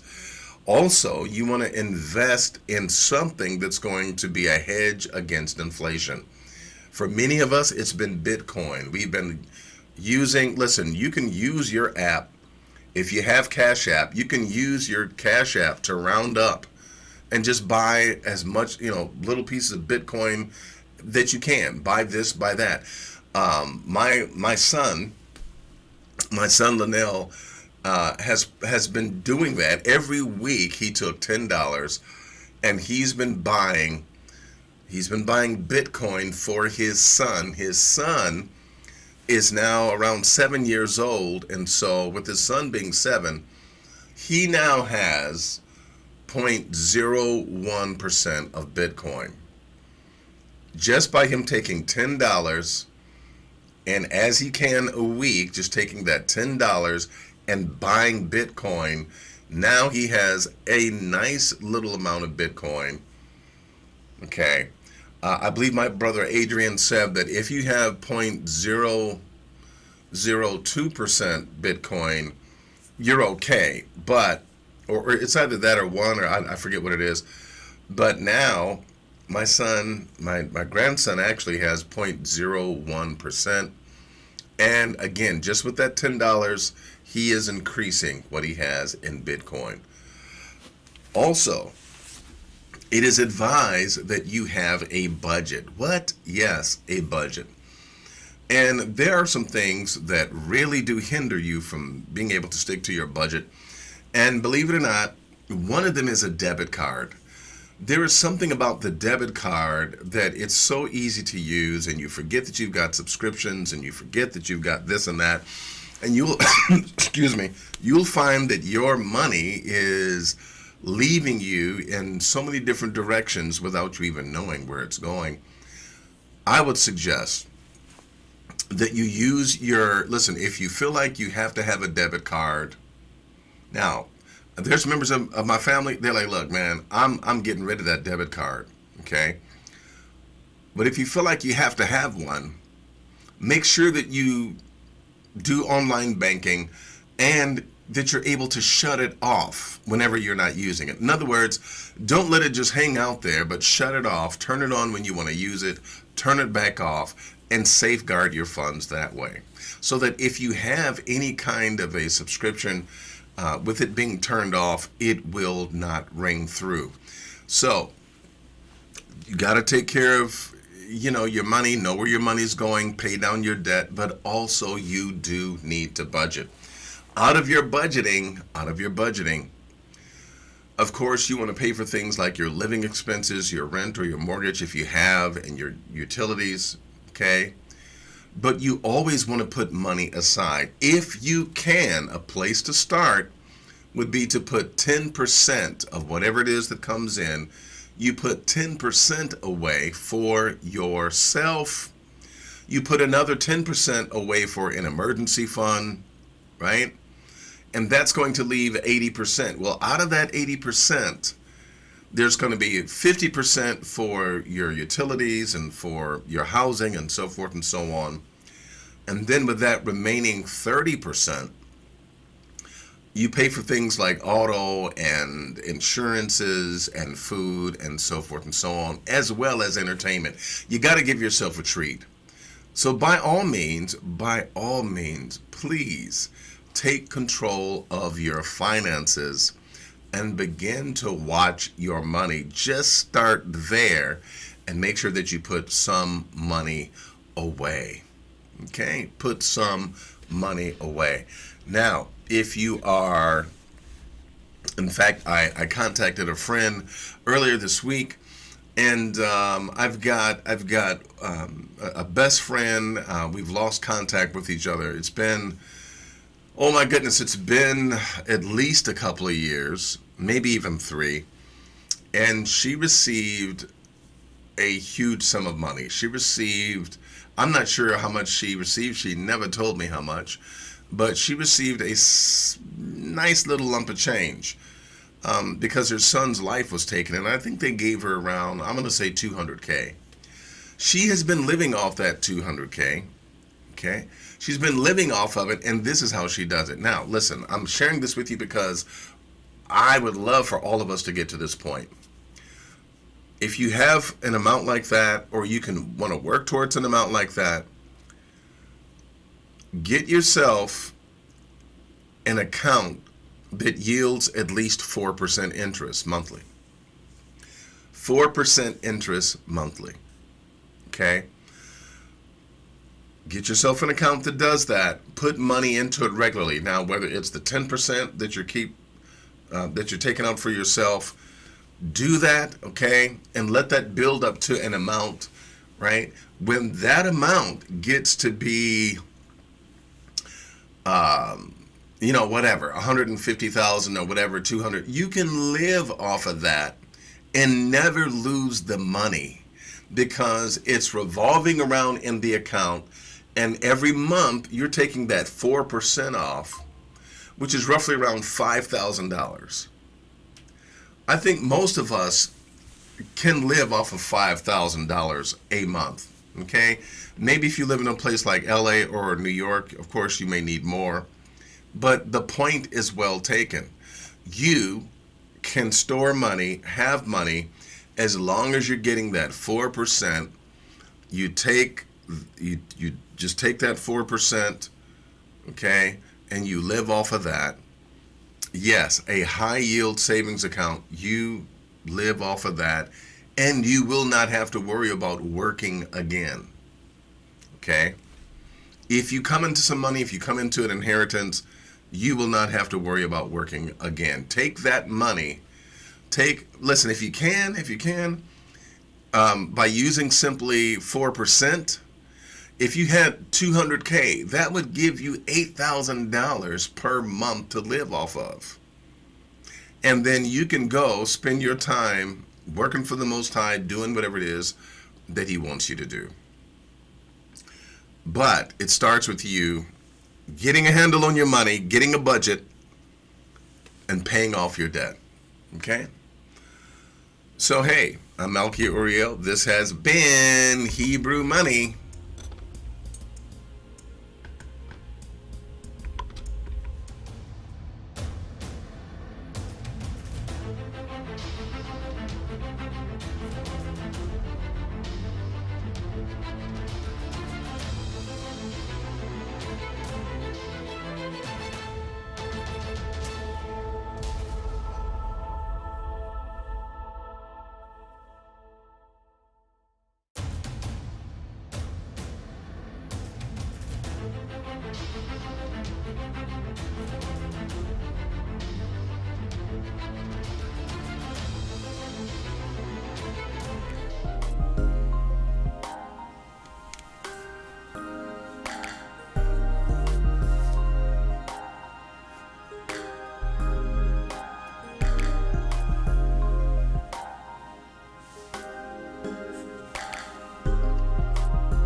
Okay, so one more thing about Hebrew money. I see that my brother, Adrian, he brings up a very good point.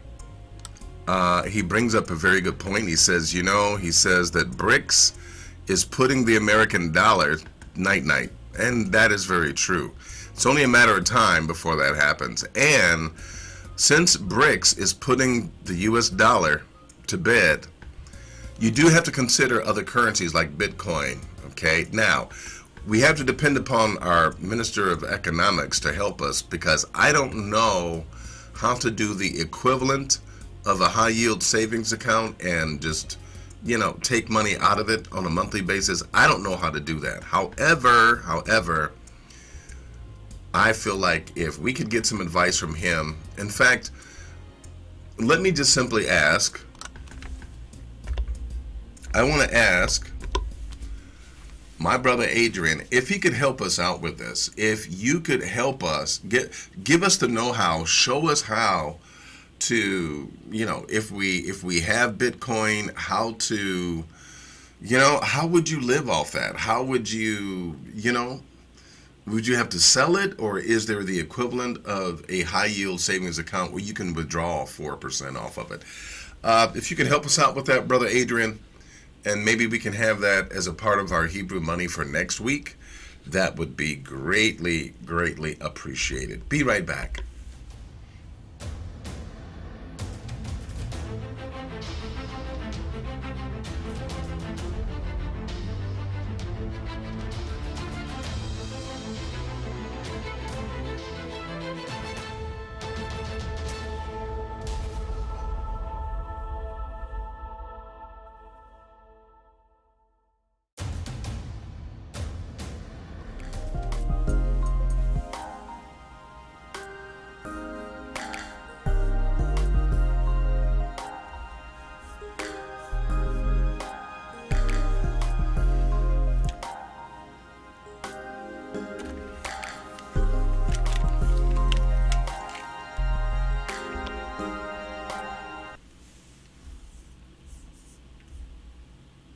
Christians,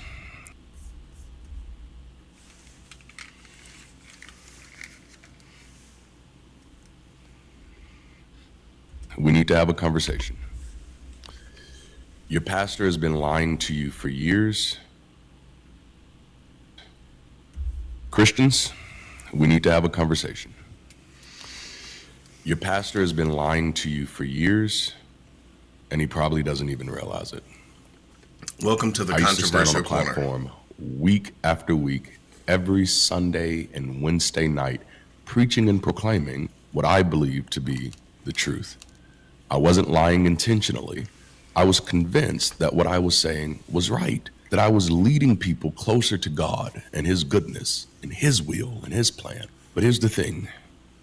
When you're in that world, you don't often allow yourself to question these things. You just repeat what you've been taught, you accept the answers you've been given, and you toe the line. Because you don't want to go to hell. Don't want to go to hell. That's right. It wasn't until I stepped away from the church that I realized just how much of what I preached was wrong, false, fallacious even. And I'm not talking about minor errors. I'm talking about massive foundational lies that I spread, not because I was being willingly deceptive, but because I honestly believed that faith was the closest to truth that we could ever hope for. That was my sincere belief. Hey, did you get an S Corporation Tax Secrets and Benefits book yet? If you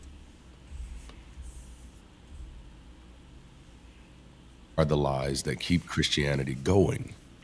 The ones that keep people trapped in fear, guilt, and blind obedience called faith. So today, we're going to count down the top 10 lies I told as a pastor without even realizing it.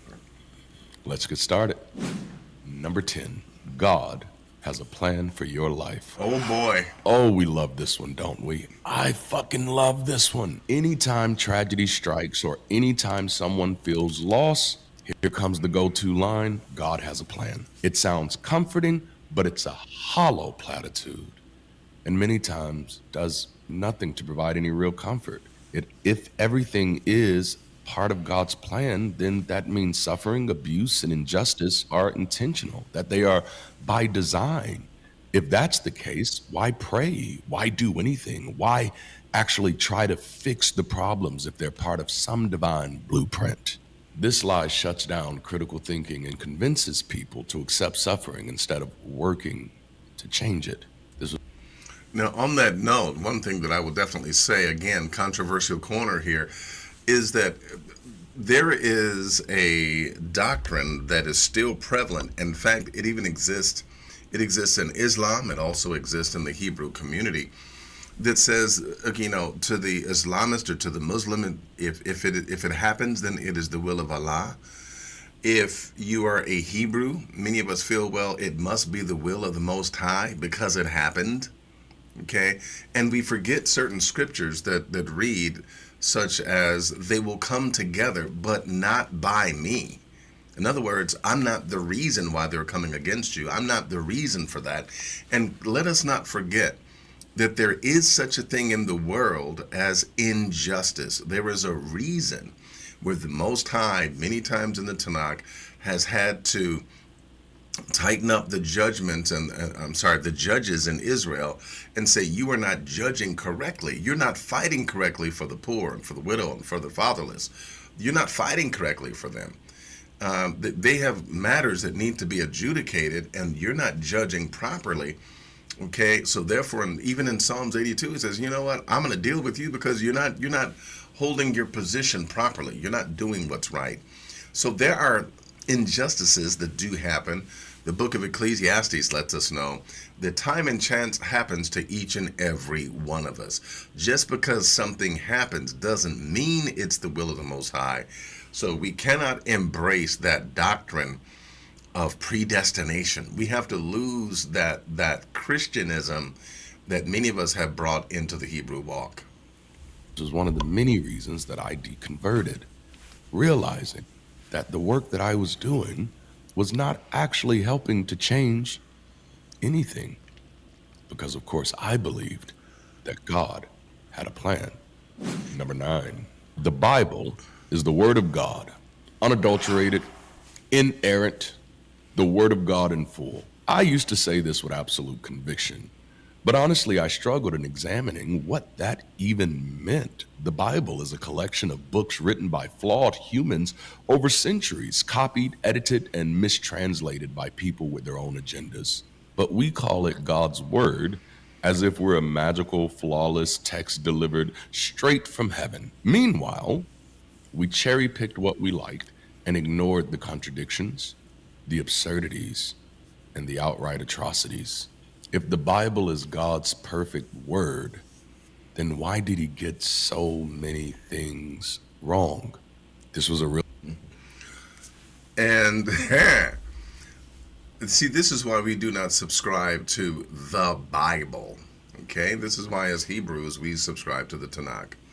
And I know that there are people that would even say things about the Tanakh. Well, what about this? What about that? How could Moses have written about his own death and blah, blah, blah? Well, we understand, right? We understand that it was redacted, okay? And basically there is proof of that. There is Hezekiah and his 70 scholars. There's Proverbs, the 25th chapter, that lets us know that Hezekiah did some redacting. Others, Ezra did some redacting. Yehoshua, Joshua also wrote and redacted. So we understand that, yeah, there were individuals that also had their fingers in the pie. But at the same time, we know for a fact that there are stark contrasts and difference between the Tanakh and between the Christian New Testament. Okay? Now, we could take a closer look at the Tanakh and find out as well that, yeah, that there were scribal errors and there were this and that and so forth and so on. But bottom line of it is, we as being Yah only, or Tanakh only, we do not subscribe to the Christian New Testament, which is the Holy Bible. In other words, the Tanakh plus the Christian New Testament is the Holy Bible. And so with that being the case, yeah, we don't subscribe to the Bible either, bruh. We don't. Real struggle for me. Not just the fact that God got so many things wrong, but if the Bible is God's word, doesn't that mean that Paul's words are now God's words and that Peter's words are now God's words? Where does this slippery slope end? Number 8, Jesus loves you no matter what. Oh, really? Because according to the Bible, Jesus' love is conditional to the point of being cruel. Believe in him or face eternal punishment. That's not love. That's coercion. But in church, we marketed Christianity as a religion of unconditional love, when in reality, it's a system of emotional manipulation. Jesus loves you sounds nice, but if love comes with the threat of hell, it's not love. It's a hostage situation. Number 7. Well Christianity said. is not a religion. It's a relationship.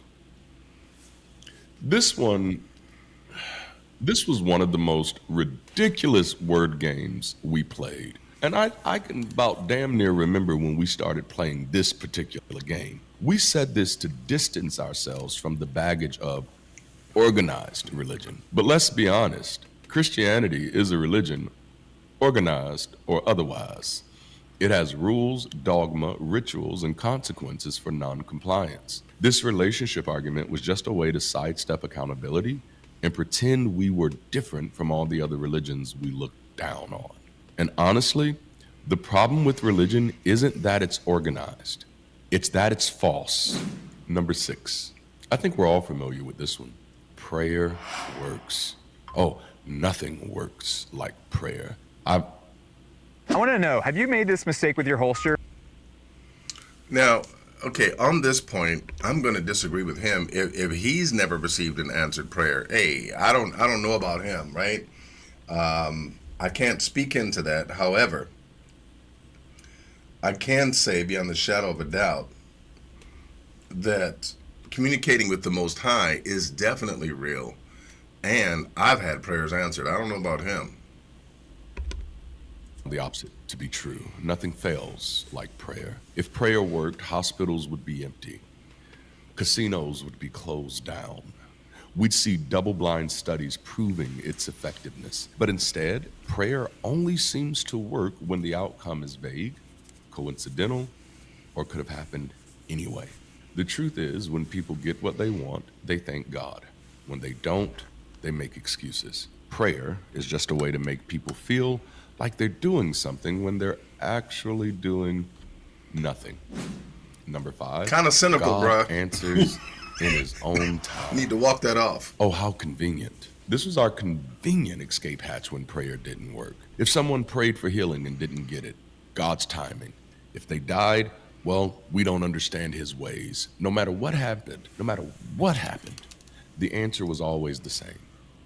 God's mysterious timing. It's a never-ending cycle of mental gymnastics designed to protect the idea that God is listening, even when all the evidence suggests that he isn't. Number 4, you can't be good without God. This one is insulting, patronizing, and absurd. I used to preach that without God, people would have no moral compass, that we'd all be lying, stealing, and murdering. But look around. Atheists aren't running wild in the streets. In fact, some of the most peaceful, ethical countries in the world today have low levels of religious belief. Meanwhile, some of the most religious places are full of corruption, oppression, and violence. Morality isn't about belief in God. It's about empathy, reason, and human decency. Number 3, doubt is a test of your faith.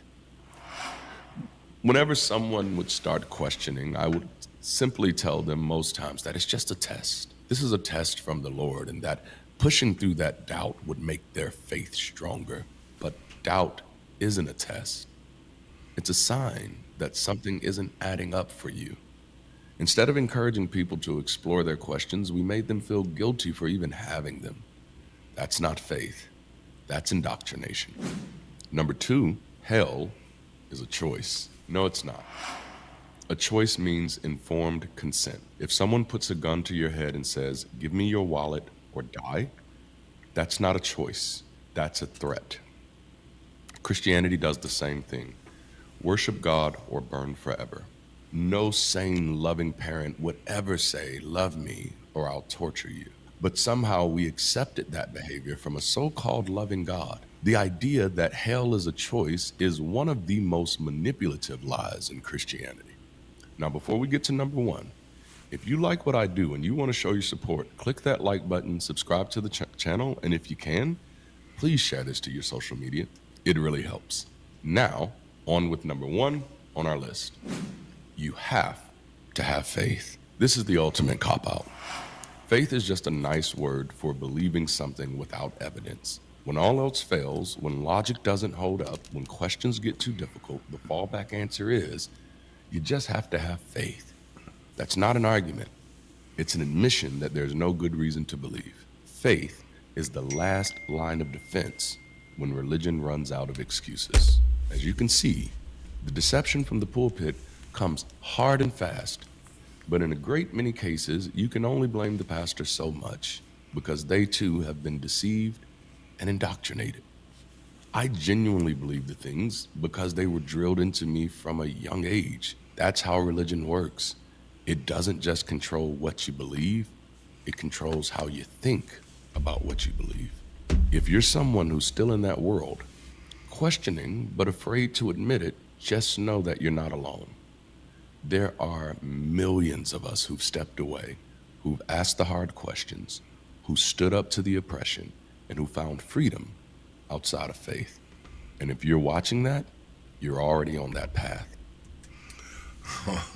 All right. That's the controversial corner. He said some things, of course, a couple of things that were a little controversial. I'm wondering if he is into scientism. If you noticed, he had a degree on that he was displaying, a Bachelor of Science degree, and sounds like he's definitely an atheist. But though he didn't say it, I don't know that for sure. But nonetheless, I figured that would be a interesting round to go in, considering, the controversial corner. We'll be right back. We'll go into our next segment.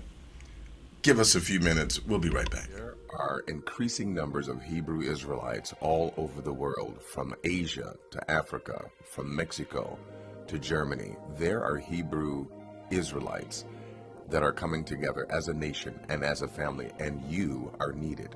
You are needed to take your place as the educator of your families, your sons, your daughters. So we want you to enroll in Navi Beit University so that you can take your place in the kingdom. Now is the time to prepare to create Hebraically centered scholarly materials to educate others, to teach your family, to teach your sons, your daughters, to teach the young, to teach the old, and to bring them into the knowledge of the Most High. The Most High is gathering us together as He has promised. So enroll in Navi Beit University, connect with the administrator and the registrars, and enroll today for just $35 for a bachelor's per month, or $45 for a master's, or even enroll in the doctorate program. You can get a degree with a Hebraic focus at Navi Beit University. Hebraic education, undergraduate, graduate, and specialty courses.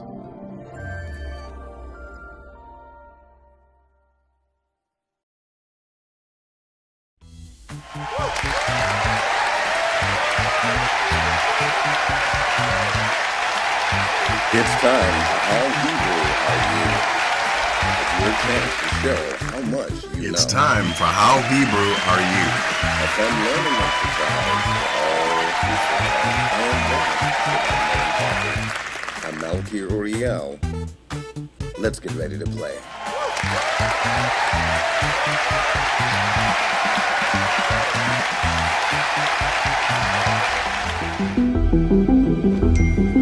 How Hebrew are you? Do I know about the power of music?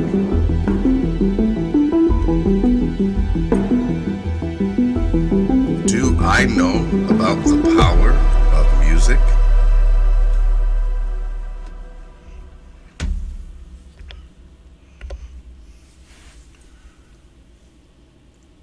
Question number 1. How Hebrew are you? Music is fun, interesting, but definitely harmless. You can listen to any kind of music and not be in danger. It's just fun. Is the correct response A? True, if music was so dangerous, there wouldn't be a music industry. B? No, music used to be something to be cautious about, but not now. C? Music is a spiritual medium which was used as a tool of divination. D. What can we say? It's true. Or E. None of the above.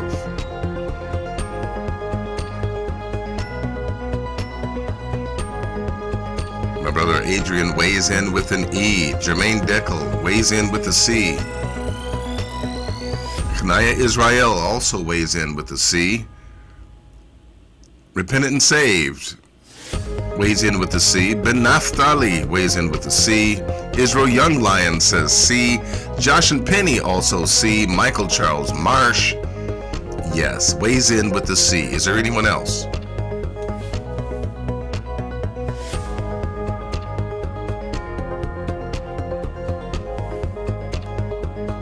My brother Bergen Paris weighs in with a B.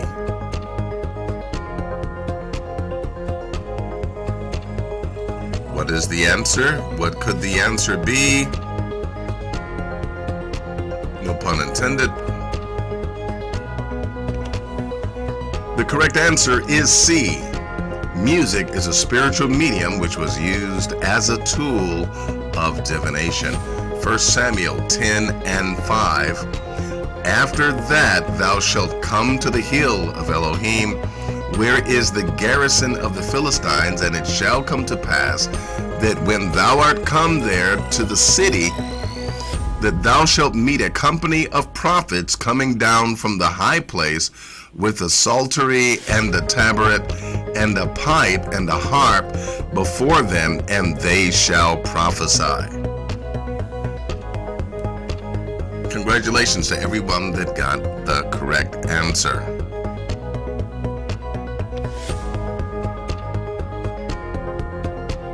Question number 2. Music has the ability to invoke a spiritual deity, a spirit or deity. We should be careful with music. Music was used to bring the Most High into a situation. Again, music has the ability to invoke a spirit or deity. We should be careful with music. Music was used to bring the Most High into a situation. Is the correct response A? Music can't be used like that. It doesn't work that way. Or is it B? No, music used to be something to be cautious about, but not now. Is it C? This was only true when Lucifer was in heaven. Or is it D? Yep, it's definitely true. Or is it E? None of the above.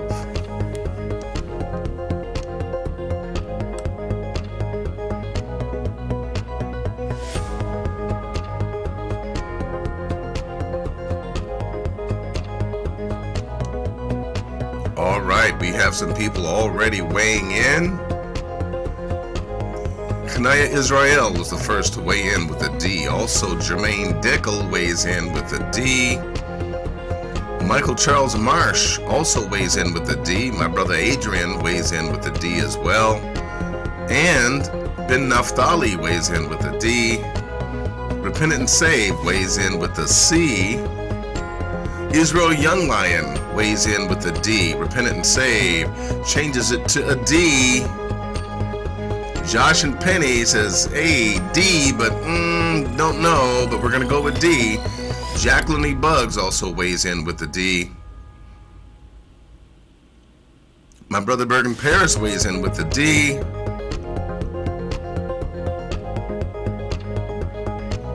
And so, what then is the right answer? The answer to number 2 is... You are correct. It's D. Congratulations to everyone that got the correct answer. 2 Kings 3:15.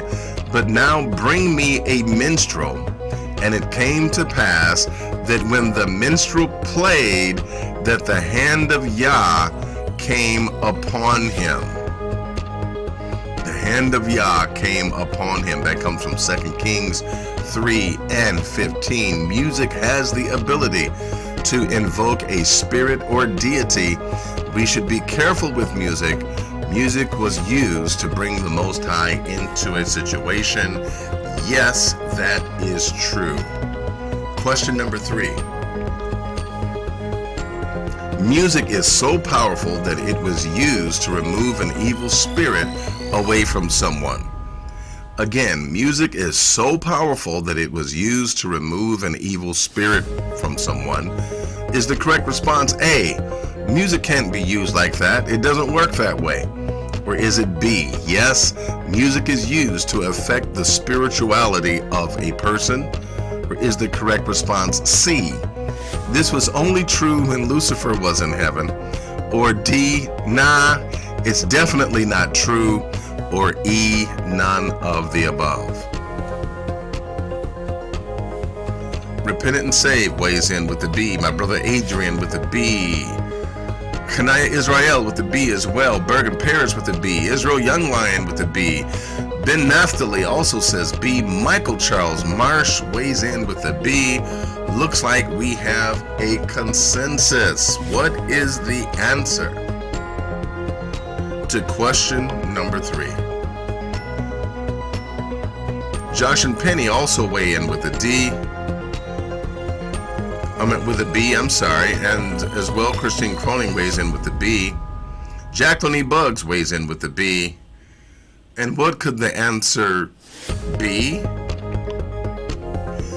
Yes, the answer is B. Music is so powerful that it was used to remove an evil spirit away from someone. 1 Samuel 16 verses 14 through 16 reads, "But the spirit of Yah departed from Shaul, and an evil spirit from Yah troubled him. And Shaul's servant said unto him, Behold now, an evil spirit from Elohim troubleth thee. Let our Lord now command thy servants, which are before thee, to seek out a man who is a cunning player on a harp. And it shall come to pass that when the evil spirit from Elohim is upon thee, that he shall play with his hand, and thou shalt be well." Yes, music is used to affect the spirituality of a person. 1 Samuel 16 verses 14 through 16. Last question, question number 4.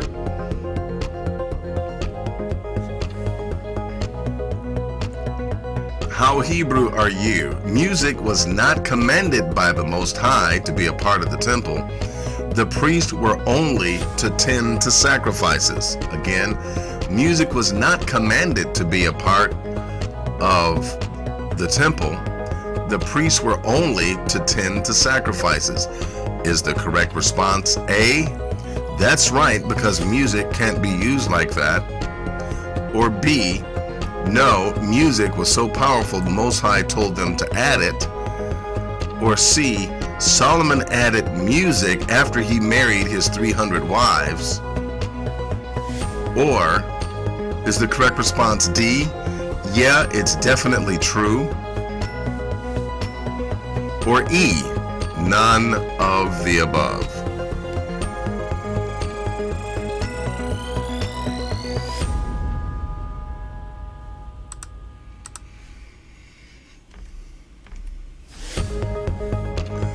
Well, let's see what we get for answers here.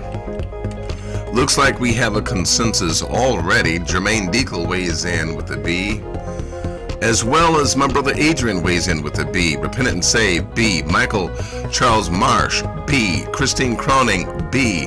Ben Naphtali, B. Israel Young Lion, B. Jacqueline E. Buggs, B. Josh and Penny, Smoking in the Smokies, a B. And Bergen Paris gives us a literal B. And what is the answer?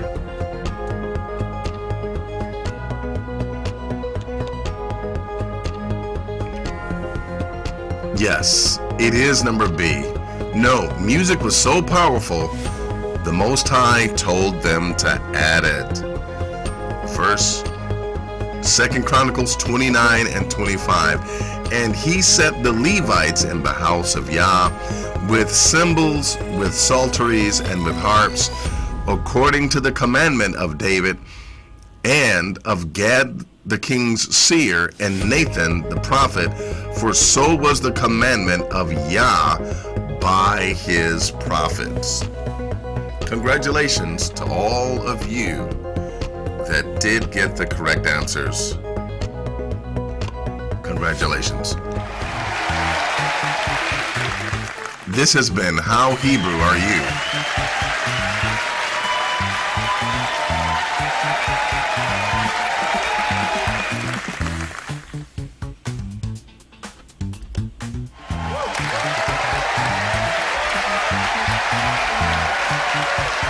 Hi, I'm Melchior Uriel, and I want to come to your church or to sit down with you, Pastor, and have a build where we discuss, open up scriptures, and discuss the realities behind the Hebrew way of life and following the laws. Please call the number below, and if unanswered, please leave a message. Thank you. Shalom.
These huge churches in England, in Italy, huge churches with flying buttresses.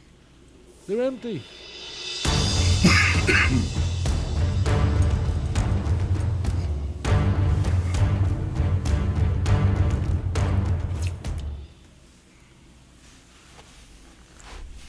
Caller, you're live on the air. Please tell us your name, where you calling from. Hi, this is Ken from Texas. My question is about Daniel chapter 2, verse 44. The Christians are claiming this is a prophecy about Jesus and the Christian church.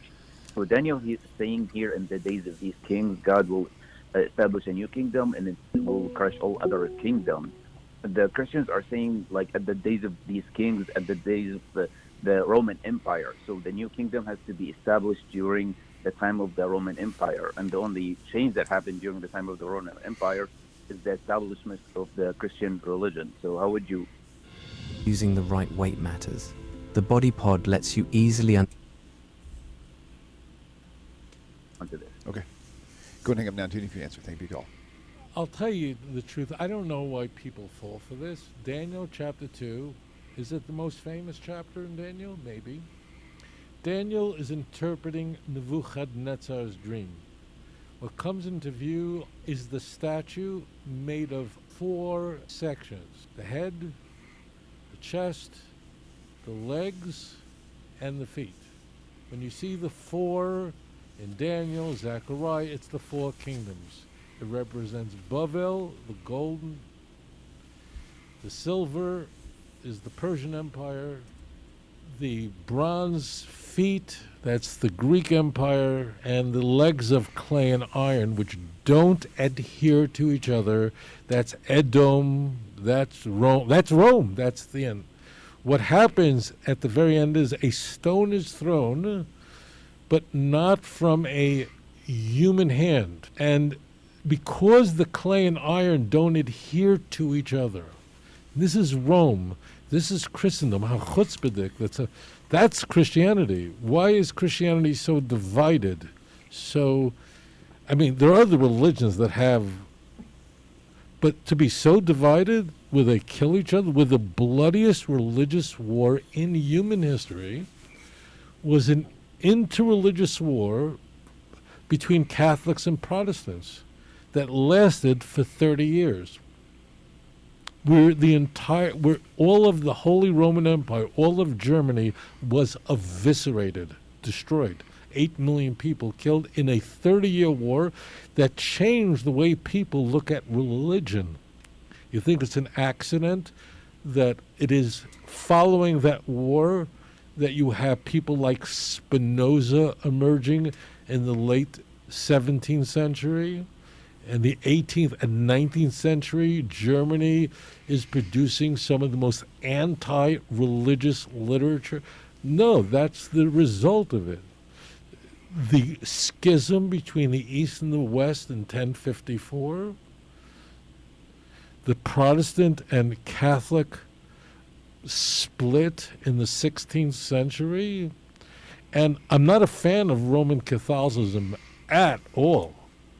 But at the Council of Trent, the longest council in Roman Catholic history, 16th century council, I think that lasted about 20 years, the Catholic Church made some interesting points to its Protestant enemies, and that is, because it was an anti-Reformation council, that if you're rejecting the Pope, which is what the Protestant movement is essentially, it rejects the Bishop of Rome, it rejects the authority, the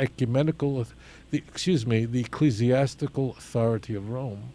If you reject the Pope in Rome, the Bishop of Rome, you're just going to have 1,000. You're going to have 1,000 popes of your own, and that came true.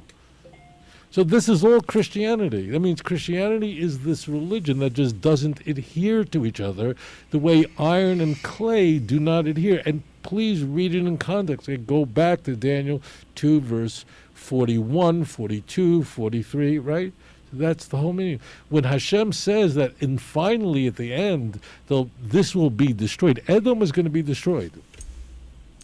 In fact, there's no resuscitation or rebuilding Rome. Edom must be destroyed. Now, we want everyone in Edom to repent, to do tshuva, of course, that's what we want.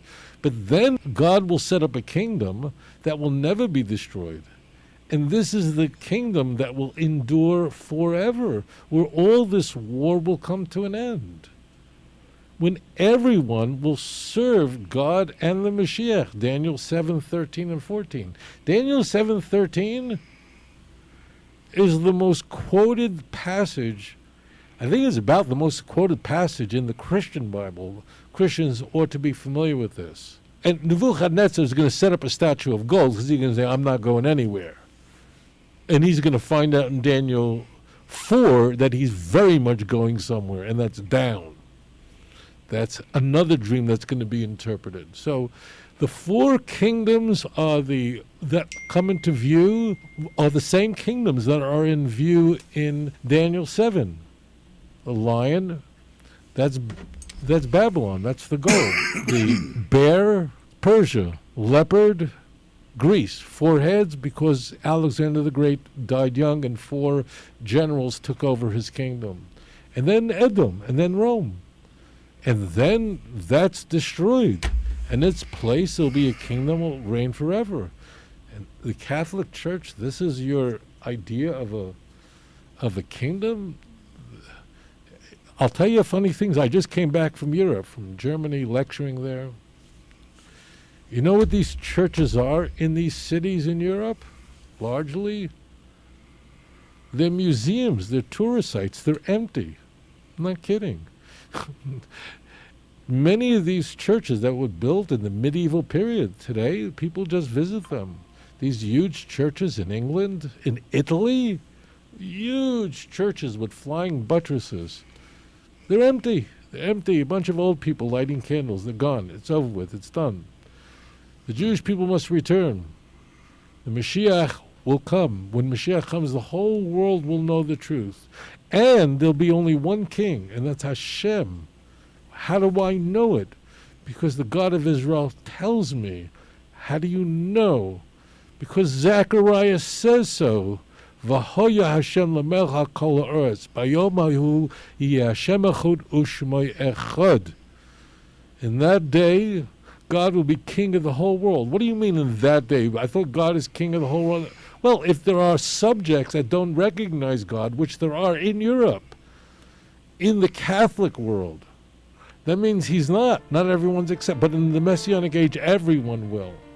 So that's the final kingdom that will never be destroyed, and it comes up again and again in Daniel, as you see in Daniel chapter 7. So I just go right there, okay? Thank you for your question. Okay, what is interesting about his perspective is that the feet of the image that we read about in Daniel 2, the interesting thing is that that is the Christian church and Christianity at large. I had never really embraced that particular concept, but it is worth considering, it is worth dealing with, because it does happen that the kingdoms of this world, think about it for a second, that they are connected to the Catholic Church and Christianity at large. It's connected with Christendom. Even though there is supposed separation with church and state, yet every world leader visits the Pope. Every world leader kisses the ring. And so there is a connection. However, the stone that is going to be cast at the feet of the image suggests that the very foundation of the world's governments, which today, in our day, is definitely the kissing of the ring and definitely the Pope and the Catholic Church, that basically it would be the destruction of Christianity at large that would be alluded to when we take a look at Daniel. When we take a look at Daniel, the 2nd chapter, yes, we can see how that motif would definitely fit into that particular interpretation. And so it becomes very, very interesting that, yes, it looks like, yeah, like the church is about to go the way of the dodo bird. With that being the case, we will be right back, and we will head into our last segment.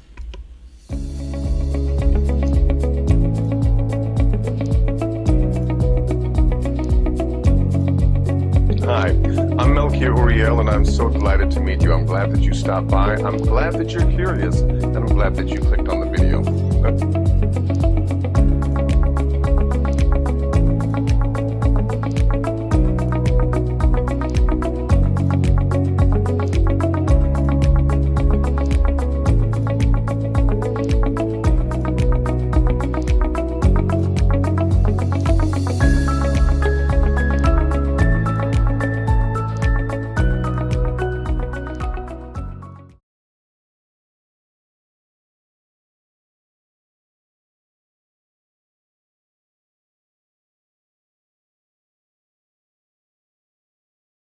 There are increasing numbers of Hebrew Israelites all over the world, from Asia to Africa, from Mexico to Germany. There are Hebrew Israelites that are coming together as a nation and as a family, and you are needed.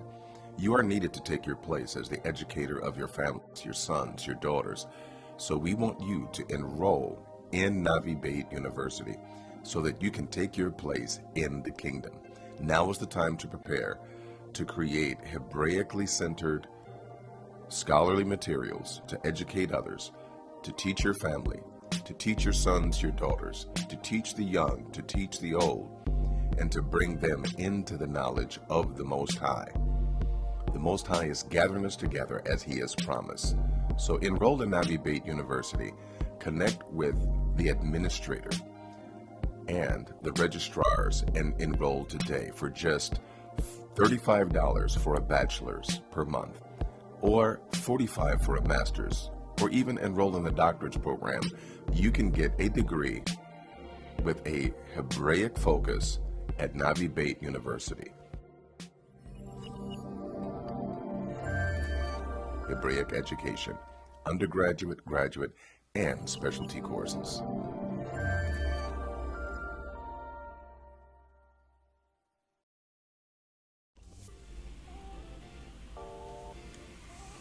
It's time for Moshe in Your Kitchen. Moshe in Your Kitchen segment coming up right now. Even though you all were making me hungry talking about what you cooked today, here it is, Moshe in Your Kitchen.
Yeah, I was just going to comment too about the seeds in the watermelon. I'm glad to see that she's eating, whole watermelon instead of the hybrid.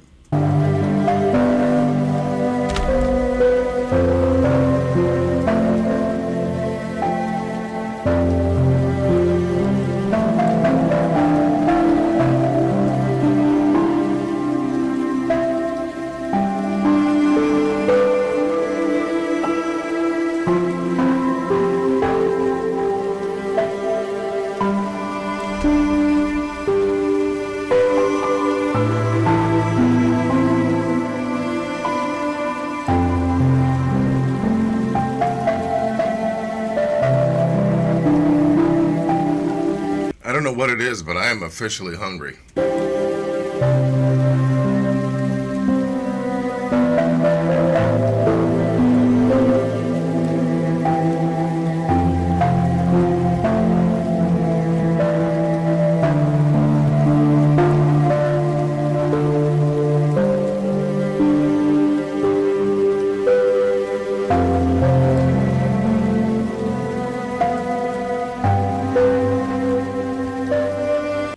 And by the way, for those of you brothers that are watching this, hey, we as brothers, we wouldn't throw away all of the watermelon rind, if you know what I mean.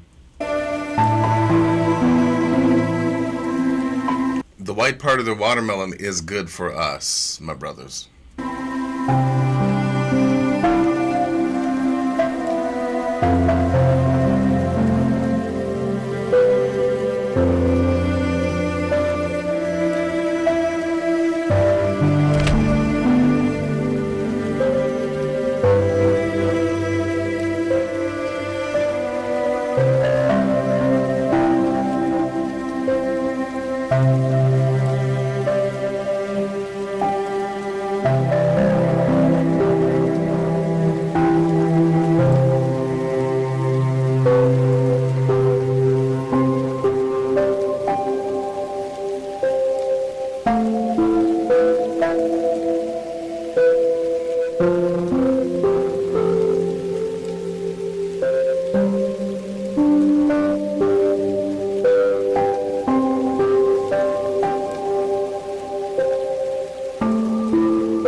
Yes, watermelon rinds are very good, very healthy for men.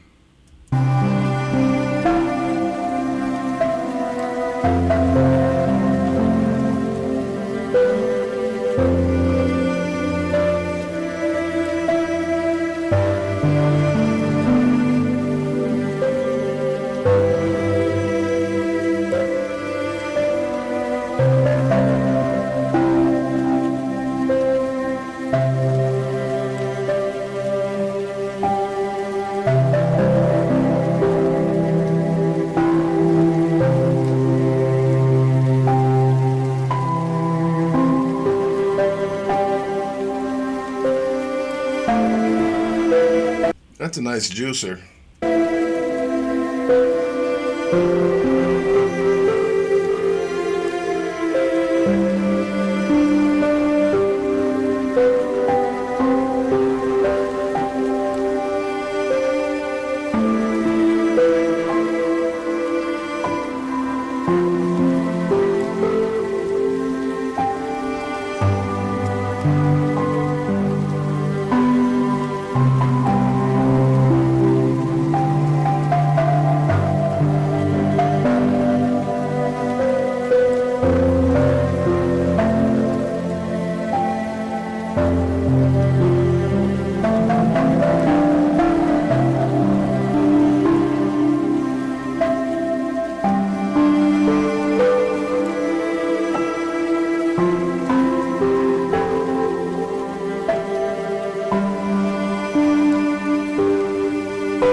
Look at all that fresh juice. I bet it's delicious.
Where is the chicken?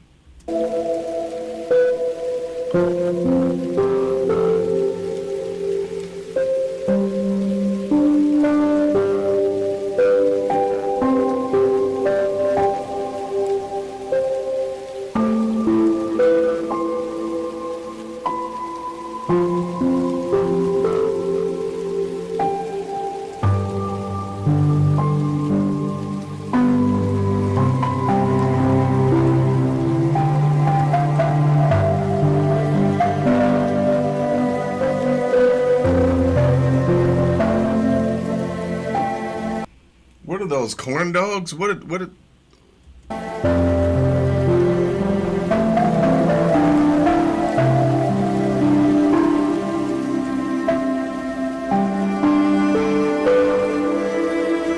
Does anyone see what's on the box?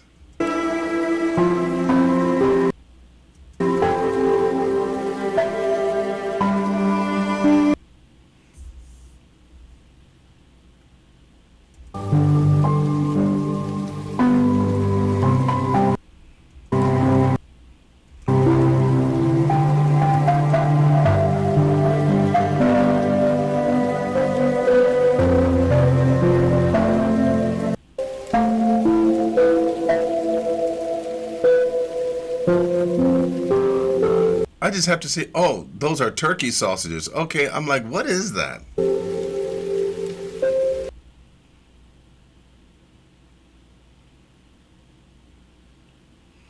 Oh, it says sweet tamarind. Ah.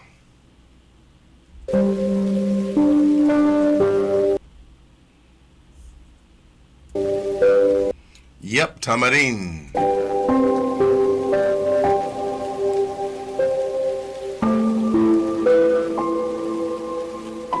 I don't think I've ever had one of those. I mean, a tamarind. I never had one of those.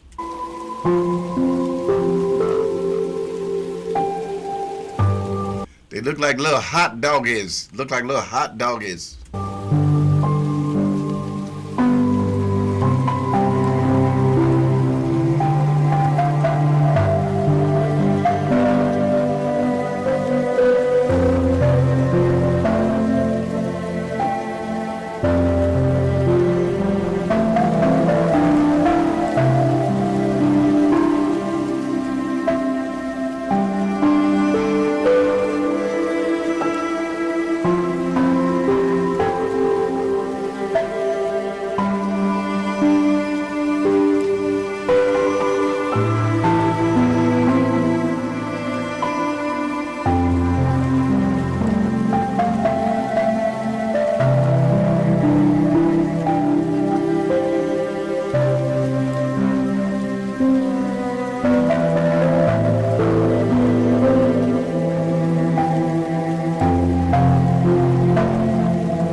Okay, so I'm really getting like a vegan vibe here, okay? Everything looks beautiful, looks wonderful.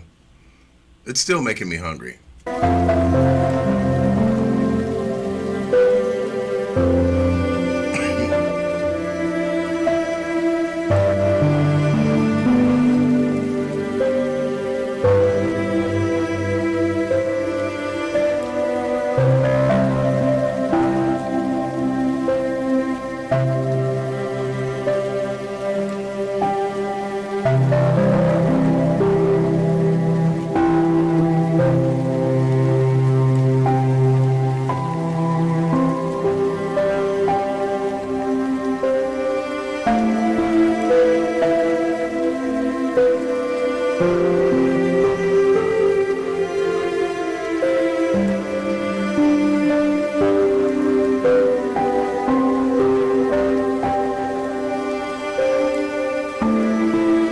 Looks very beautiful and healthy.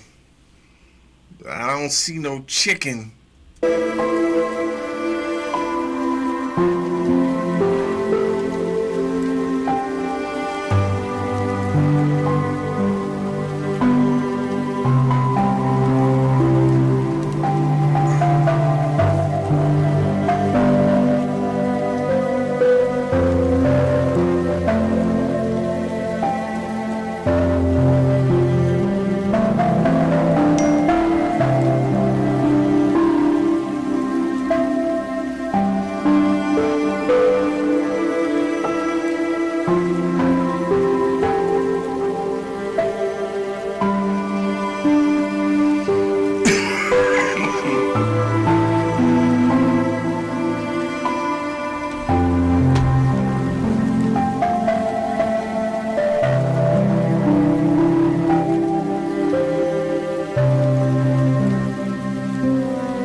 Yeah, I hear you, Israel Young Lion. I gotta bite down on, I gotta bite down on me something, you know what I'm saying?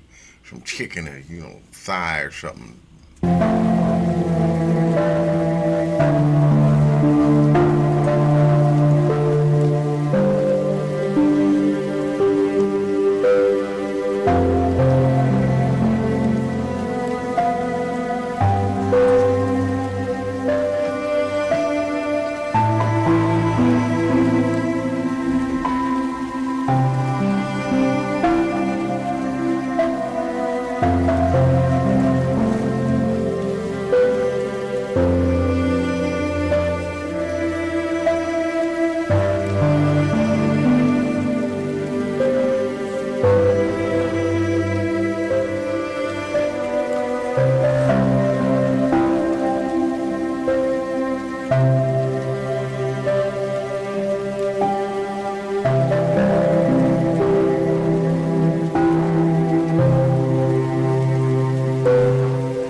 I don't know. With all that, she must have about 12 kids. I don't know. That's a lot of containers.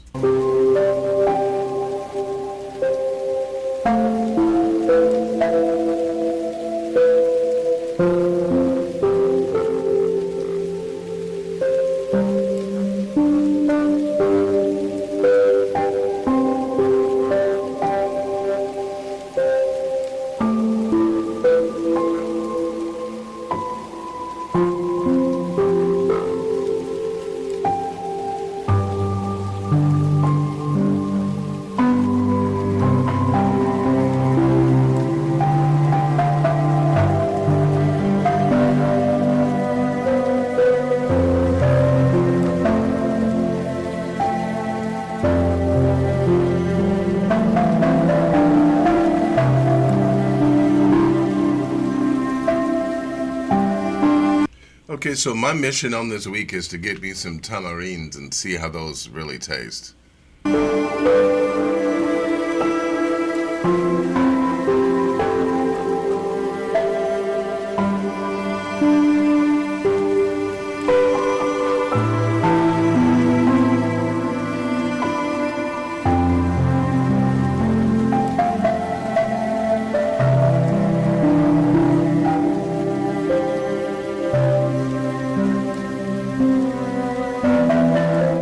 So prepared last night is I prepared a baked potato, some sauteed onions and mushrooms, and a steak. I sure did. So I got steak waiting for me up there. And as well, I've got, I don't know, I got something else that I made up there too. So I will remember what I made, but yeah, it's going to be good.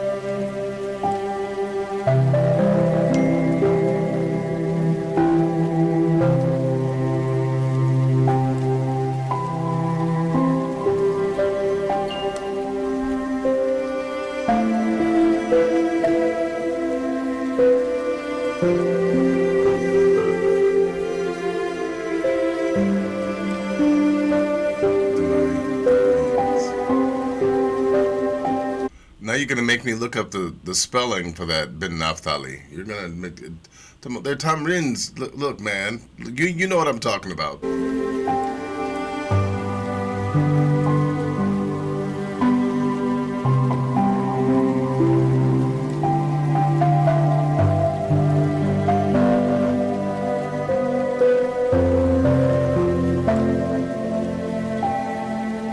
Is she making coleslaw?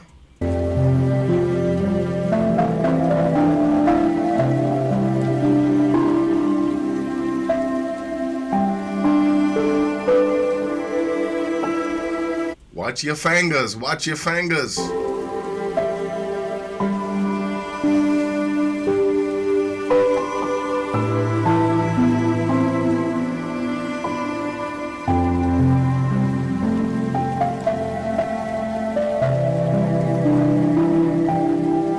Is this coleslaw that she's about to make?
Okay, I think it's official.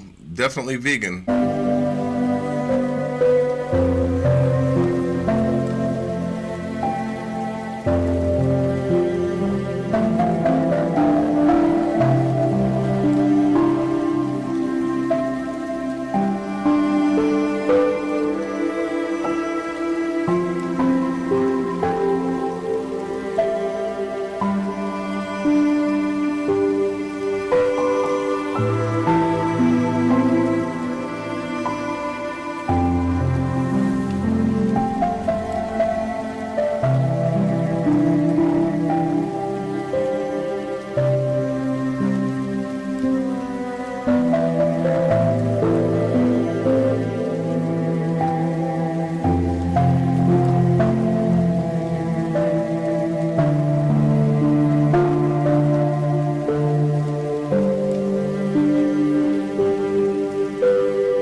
Speaking of veganism, what you all may not know is that I used to be a raw vegan, and sometimes I miss it. Sometimes I want to go back to it. I do think of the Garden of Eden, and I think that when you look at the fruit of the trees being your meat, being your sustenance, yeah, I don't see how you can't arrive at a vegan, at a vegan diet. But I do miss it. I do miss it. And hey, I'm kind of like inching my way back there, believe it or not. But I ain't there today.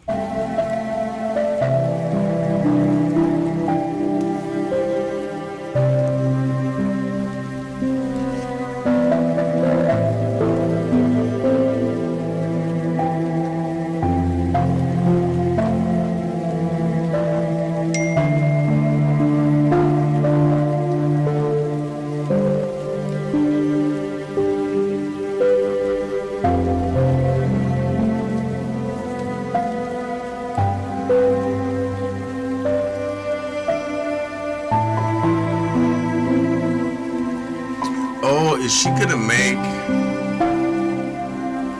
gonna make like a egg roll wrap or something?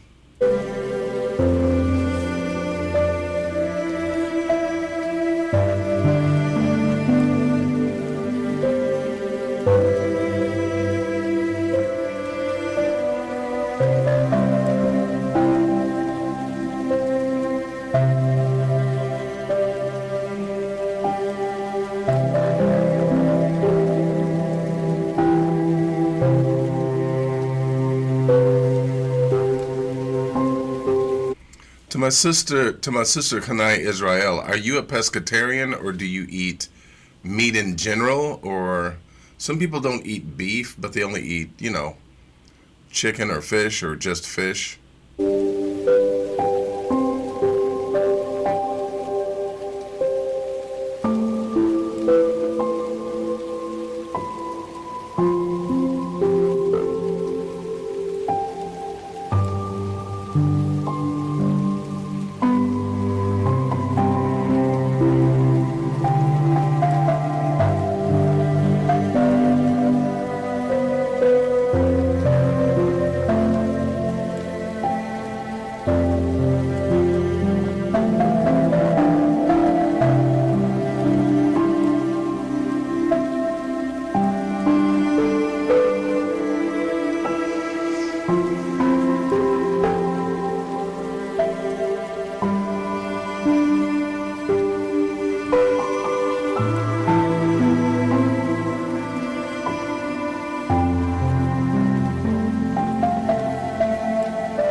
I gotta ask, my sister, is your husband, does he follow the same thing, or is he just a straight up carnivore?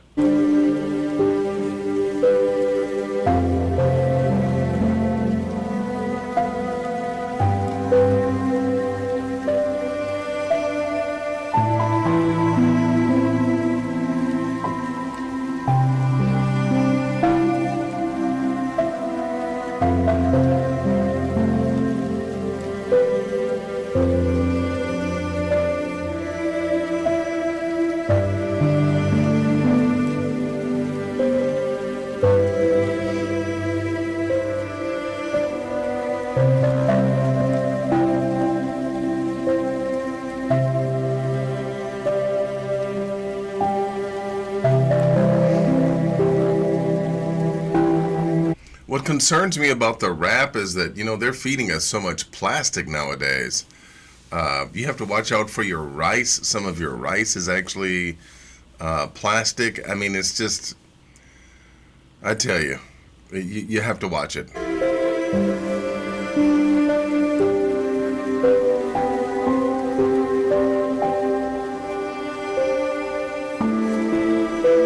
Okay, I would definitely bite that. I would definitely bite that.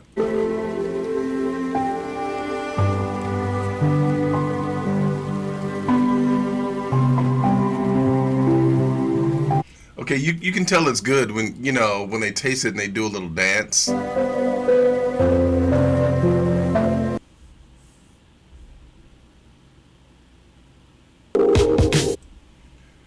Well, that was an abrupt ending. However, I will say this, that I am sufficiently hungry, despite the fact that we gonna bypass Shaniqua here, maybe watch her next week. But taking a look at everything that we've discussed, we've talked about a lot, and I simply want to say, beyond the shadow of a doubt, I think it's time to let you all actually enjoy the rest of your Shabbat. Like I said, I got some smothered onions and mushrooms and steak and taters up there waiting on me. And I think it's time for the will of the Most High to be done. So, with that being the case, I love you all. Yah willing. Hey, we will allow you to enjoy the rest of your Shabbat. And I just, I'm so thankful that you all are here. I honor you and I honor your time. But I'm getting ready to let you go so that you can enjoy. May the Most High bless you, keep you, watch over you. May He make His face to shine upon you. May you be blessed in everything that you put your hands to do.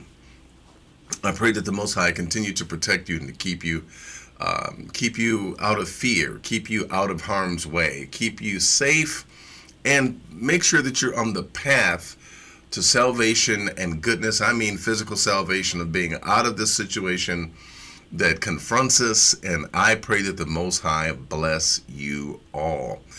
And hey, I am available via email. By the way, there's something I do need to mention. Before we all go. The website Malkia Uriel, I've decided to take it down. It's not about me. I've decided to take the site down, and I am working on the main site for our organization, as well as I'm working on the site for the university. So my hands are full. I'm really busy. And by all means, please, thank you, my brother. Please give us thumbs up. If you are watching this and you have not subscribed, please subscribe. We're really trying to break 500. You can help us to break 500 subscribers. We need your help. And then, even at 500, we're halfway there. So we're really trying to get 1,000. So with your help, we can do that. Share the video, give us a thumbs up. And with that being the case, hey, may the Most High bless you. It's time for me to get my grub on and relax before the Most High. And hey, I'm getting ready to do that. So peace and blessings to you, brothers and sisters. I love you all. You are my family. And so, hey, we are definitely going to see you the next time. May the Most High keep you, watch over you. Shalom.